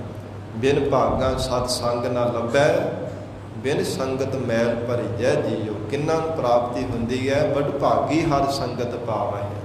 ਜਿਨ੍ਹਾਂ ਦੇ ਵੱਡੇ ਭਾਗ ਹੁੰਦੇ ਹੈ ਉਹ ਗੁਰਮੁਖ ਪਿਆਰੇ ਸਤ ਸੰਗਤ ਨੂੰ ਭਾਵਦੇ ਹੈ। ਮਹਾਰਾਜ ਸੱਚੇ ਪਾਤਸ਼ਾਹੀ ਦੀ ਕਿਰਪਾ ਦੁਆਰਾ ਹੀ ਸਤ ਸੰਗਤ ਮਿਲਦੀ ਹੈ। ਮੁਕਤ ਪਦਾਰਥ ਧੇਣ, ਕਿਉਂਕਿ ਸਤ ਸੰਗਤ ਵਿੱਚ ਐਸੀ ਮਹਾਨ ਸ਼ਕਤੀ ਹੈ। ਮੁਕਤ ਪਦਾਰਥ, ਮੁਕਤੀ ਦਾ ਪਦਾਰਥ ਮਿਲ ਜਾਂਦਾ ਹੈ। ਧੇਨ ਨਾਮ ਹੈ ਕਾਮ ਧੇਨ ਗਊ ਦਾ। ਜਿਵੇਂ ਕਾਮ ਧੇਨ ਗਊ ਹੈ, ਕਿਹਾ ਜਾਂਦਾ ਹੈ ਨਾ ਕਿ ਹਿੰਦੂ ਮਤ ਦੇ ਗ੍ਰੰਥਾਂ ਅਨੁਸਾਰ ਕਿ ਮਨ ਦੀਆਂ ਇੱਛਾਵਾਂ ਕਾਮਨਾਵਾਂ ਪੂਰੀਆਂ ਕਰਦੀ ਹੈ, ਤੇ ਹਜ਼ੂਰ ਨੇ ਸਤ ਸੰਗਤ ਨੂੰ ਕਾਮ ਧੇਨ ਗਊ ਦੀ ਤਰ੍ਹਾਂ ਕਿਹਾ ਹੈ ਕਿ ਸਤ ਸੰਗਤ ਵਿੱਚ ਕਿਹੜੀ ਦਾਤ ਹੈ, ਕਿਹੜੀ ਇੱਛਾ ਮਨ ਦੀ ਜਿਹੜੀ ਨਾ ਪੂਰੀ ਹੁੰਦੀ ਹੋਵੇ। ਹਰ ਇੱਕ ਇੱਛਾ, ਹਰ ਕੋਈ ਮਨ ਦੀ ਕਾਮਨਾ ਸਤ ਸੰਗਤ ਵਿੱਚ ਪੂਰੀ ਹੋ ਜਾਂਦੀ ਹੈ। ਗਰੀਬ ਨਵਾਜ਼ ਸਤਿਗੁਰੂ ਜੀ ਐਸੀ ਮਹਾਨ ਬਖਸ਼ਿਸ਼ ਕਰ ਦਿੰਦੇ ਹੈ ਸਤ ਸੰਗਤ ਦੇ ਵਿੱਚ। ਜੇ ਇੱਕ ਚਿੱਤ ਹੋ ਕੇ ਭਾਵਨਾ ਦੇ ਨਾਲ ਕੋਈ ਗੁਰਮੁਖ ਪਿਆਰਾ ਗੁਰੂ ਕੀ ਸੰਗਤ ਕਰਦਾ ਹੈ, ਇੱਕ ਚਿੱਤ ਹੋ ਕੇ ਪਰਮੇਸ਼ਰ ਦਾ ਜਸ ਸੁਣਦਾ ਹੈ, ਮਹਾਰਾਜ ਸੱਚੇ ਪਾਤਸ਼ਾਹ ਦੀ ਕਾਮਨਾਵਾਂ ਪੂਰੀਆਂ ਕਰ ਦਿੰਦੇ ਹੈ। ਗਰੀਬ ਨਵਾਜ਼ ਧੰਨ ਗੁਰੂ ਨਾਨਕ ਦੇਵ ਸਾਹਿਬ ਮਹਾਰਾਜ ਸੱਚੇ ਪਾਤਸ਼ਾਹ ਫਰਮਾਉਂਦੇ ਹੀ ਪੰਕਤੀ ਪੜ੍ਹ ਦੇਵੋ ਜੀ। ਸੰਤ ਸਭਾ ਗੁਰ ਪਾਈਐ, ਹਜ਼ੂਰ ਕਹਿੰਦੇ ਹਨ ਕਿ ਇਹ ਗੁਰ ਸਿੱਖੋ, ਜਿਵੇਂ ਚਰਨਾਂ ਦੀ ਧੂੜ ਬਣਦਾ ਹੈ ਨਾ ਨਿਮਰਤਾ ਧਾਰਨ ਕਰਨ ਲਈ ਬੰਦਗੀ ਕਰਨ ਵਾਲੇ ਸਤਿਪੁਰਸ਼ਾਂ ਦੀ ਤਰ੍ਹਾਂ, ਮਹਾਰਾਜ ਸੱਚੇ ਪਾਤਸ਼ਾਹ ਕਹਿੰਦੇ ਆ ਇਹ ਪੂਰੇ ਸਤਿਗੁਰੂ ਜੀ ਦੀ ਕਿਰਪਾ ਬਿਨਾਂ ਨਹੀਂ ਕਦੇ ਦਾਤ ਮਿਲ ਨਾ ਕਰਦੀ। ਮੁਕਤ ਪਦਾਰਥ ਧੇਣ, ਫਿਰ ਸਤਿਗੁਰੂ ਜੀ ਕਿਰਪਾ ਕਰ ਦੇਣ, ਸਤ ਸੰਗਤ ਮਿਲ ਜਾਵੇ, ਫਿਰ ਮੁਕਤੀ ਦੀ ਦਾਤ ਵੀ ਮਿਲ ਜਾਂਦੀ ਹੈ। ਫਿਰ ਕਾਮ ਧੇਨ ਗਊ ਜਿਵੇਂ ਸਭ ਇੱਛਾਵਾਂ ਪੂਰੀਆਂ ਕਰਦੀ ਹੈ, ਇਉਂ ਮਹਾਰਾਜ ਸੱਚੇ ਪਾਤਸ਼ਾਹ ਕਹਿੰਦੇ ਸਤ ਸੰਗਤ ਦੇ ਵਿੱਚੋਂ ਸਭ ਕਾਮਨਾਵਾਂ ਪੂਰੀਆਂ ਹੋ ਜਾਂਦੀਆਂ ਹਨ। ਵਿਸਰਾਮ ਦੇ ਕੇ ਸਤਿਗੁਰੂ ਜੀ ਫਰਮਾਉਂਦੇ ਹਨ, ਜੋ ਥਾਨ ਸੁਹਾਵਣਾ, ਅਕਾਲ ਪੁਰਖ ਪਰਮੇਸ਼ਰ ਦਾ ਜੋ ਉੱਚੋ ਥਾਨ, ਪਰਮੇਸ਼ਰ ਦੀ ਸੱਚੀ ਦਰਗਾਹ ਰੂਪੀ ਉੱਚਾ ਥਾਨ ਹੈ ਨਾ, ਬੜਾ ਹੀ ਸ਼ੋਭਾ ਵਾਲਾ ਹੈ। ਮਹਾਰਾਜ ਕਹਿੰਦੇ ਉਹ ਪਰਮਾਤਮਾ ਦੀ ਸੱਚੀ ਦਰਗਾਹ ਹੈ, ਅਥਵਾ ਉੱਚੋ ਥਾਨ ਸੁਹਾਵਣਾ। ਸਭ ਤੋਂ ਉੱਚਾ ਕੀ ਹੈ? ਪਰਮਾਤਮਾ ਦਾ ਸੱਚਖੰਡ ਹੈ। ਸਭ ਜਿਤਨੇ ਵੀ ਸੰਸਾਰ ਦੇ ਮਾਤ ਲੋਕ ਹੈ, ਦੇਵਪੁਰੀ ਹੈ, ਵਿਸ਼ਨਪੁਰੀ, ਇੰਦਰਪੁਰੀ, ਬ੍ਰਹਮਪੁਰੀ, ਸਭ ਹੇਠਾਂ ਹਨ। ਸਭ ਤੋਂ ਉੱਚਾ ਕੀ ਹੈ? ਪਰਮਾਤਮਾ ਦਾ ਸੱਚਖੰਡ ਰੂਪੀ ਘਰ ਹੈ। ਔਰ ਇਸ ਲਈ ਹਜ਼ੂਰ ਨੇ ਫਰਮਾਨ ਕੀਤਾ ਉੱਚੋ ਥਾਨ ਸੁਹਾਵਣਾ, ਬੜਾ ਸ਼ੋਭਾ ਵਾਲਾ ਹੈ ਇਹ ਪਰਮਾਤਮਾ ਆਪ ਜੀ ਦਾ ਜੋ ਸੱਚਖੰਡ ਰੂਪੀ ਘਰ ਹੈ। ਉੱਪਰ ਮਹਿਲ ਮੁਰਾਰ, ਔਰ ਉਸ ਉੱਪਰ ਮਹਿਲ ਮੁਰਾਰ, ਮੁਰਾਰੀ ਪਰਮੇਸ਼ਰ ਦਾ ਸਰੂਪ ਰੂਪੀ ਮਹਿਲ ਹੈ। ਇਹ ਪਰਮਾਤਮਾ ਉੱਚੋ ਥਾਨ ਸੁਹਾਵਣਾ, हे ਪਰਮੇਸ਼ਰ ਜੀ ਆਪ ਜੀ ਦਾ ਸਤ ਸੰਗਤ ਰੂਪੀ ਥਾਂ ਵੀ ਬੜਾ ਸ਼ੋਭਾ ਵਾਲਾ ਹੈ। ਸੰਸਾਰ ਤੇ ਜਿਤਨੀਆਂ ਵੀ ਥਾਵਾਂ ਹਨ, ਭਾਵੇਂ ਬਹੁ ਗਿਣਤੀ ਵਿੱਚ ਸੱਠਾਂ ਇਕੱਠੀਆਂ ਹੋ ਜਾਣ, ਬਹੁ ਗਿਣਤੀ ਵਿੱਚ ਲੋਕ ਇਕੱਤਰ ਹੋ ਜਾਣ, ਪਰ ਮਹਾਰਾਜ ਸਭ ਤੋਂ ਉੱਤਮ ਆਪ ਜੀ ਦੀ ਸਤ ਸੰਗਤ ਰੂਪੀ ਥਾਂ ਹੈ, ਜਿੱਥੇ ਆਪ ਜੀ ਦਾ ਜਸ ਗਾਇਆ ਜਾਂਦਾ ਹੈ। ਮਹਾਰਾਜ ਜਿੱਥੇ ਆਪ ਜੀ ਦੇ ਗੁਣ ਗਾਏ ਜਾਂਦੇ ਹੈ, ਐਸਾ ਸਭ ਤੋਂ ਉੱਚਾ ਸਤ ਸੰਗਤ ਰੂਪੀ ਥਾਂ ਹੈ।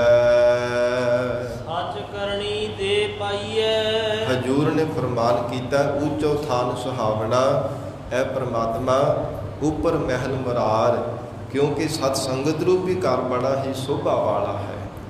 ਇਸ ਦੁਆਰਾ ਸਤ ਸੰਗਤ ਕਰਨੇ ਕਰਕੇ ਹੀ ਜੀਵ ਦੀ ਜਿਹੜਾ ਚਿੱਤ ਹੈ ਨਾ ਉੱਪਰ ਉਪਰਾਮ ਹੋਣਾ ਕਰਦਾ, ਤਿੰਨਾਂ ਗੁਣਾਂ ਤੋਂ ਉਪਰਾਮ ਹੋ ਜਾਂਦਾ ਹੈ। ਮਹਿਲ ਮੁਰਾਰ ਤੇ ਮੁਰਾਰੀ ਮਹਿਲ ਪਰਮਾਤਮਾ ਦੇ ਸਰੂਪ ਰੂਪੀ ਹੀ ਘਰ ਦੇ ਵਿੱਚ ਅਭੇਦ ਹੋ ਜਾਣਾ ਕਰਦਾ ਹੈ।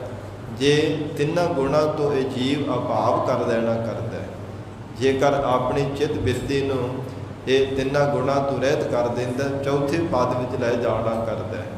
ਜੇ ਸੰਸਾਰਾਕਾਰ ਬਿਰਤੀ ਹਟਾ ਕੇ ਬ੍ਰਹਮਾਕਾਰ ਬਣਾ ਲੈਣਾ ਕਰਦਾ, ਉੱਪਰ ਮਹਿਲ ਮੁਰਾਰ ਸਭ ਤੋਂ ਉੱਚੇ ਮਹਿਲ ਪਰਮਾਤਮਾ ਦੇ ਸਰੂਪ ਰੂਪੀ ਘਰ ਵਿੱਚ ਪਹੁੰਚ ਜਾਂਦਾ ਹੈ।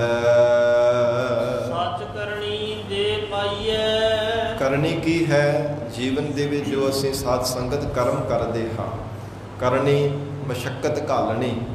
ਜੀਵਨ ਵਿੱਚ ਜਿਨ੍ਹਾਂ ਨੇ ਪ੍ਰਮਾਤਮਾ ਦੀ ਬੰਦਗੀ ਰੂਪ ਕਰਨੀ ਕੀਤੀ ਹੈ, ਸੱਚ ਕਰਨੀ ਦੇ ਪਾਈ ਹੈ, ਉਹ ਸੱਚੀ ਭਗਤੀ ਰੂਪ ਕਰਨੀ ਦੁਆਰਾ ਘਾਲੀ ਹੋ ਘਾਲਣਾ ਕਰਕੇ ਹੀ ਸੱਚੇ ਪਰਮੇਸ਼ਰ ਨੂੰ ਪਾਇਆ ਜਾਂਦਾ ਹੈ। ਘਰ ਮਹਿਲ ਪਿਆਰ, ਔਰ ਪਰਮਾਤਮਾ ਦਾ ਜੋ ਸਤ ਸੰਗਤ ਰੂਪੀ ਦਰ ਹੈ ਔਰ ਇਹਦੇ ਵਿੱਚ ਸਰੂਪ ਰੂਪੀ ਘਰ ਹੈ, ਤਾਂ ਹੀ ਪਰਮੇਸ਼ਰ ਦੇ ਸਰੂਪ ਰੂਪੀ ਘਰ ਦੇ ਨਾਲ ਪਿਆਰ ਪੈਂਦਾ ਹੈ। ਜੇ ਸੱਚੀ ਭਗਤੀ ਰੂਪ ਕਰਨੀ ਕਰੀਏ, ਸੱਚੀ ਸੇਵਾ ਸਿਮਰਨ ਰੂਪ ਜੀਵਨ ਵਿੱਚ ਕਰਨਾ ਕਰੀਏ। ਗੁਰਮੁਖ ਮਨ ਸਮਝਾਈਐ, ਗੁਰਮੁਖਾਂ ਨੇ ਆਪਣੇ ਮਨ ਨੂੰ ਤਾੜਨਾ ਕਰ ਕਰਕੇ ਸਮਝਾਇਆ ਹੈ।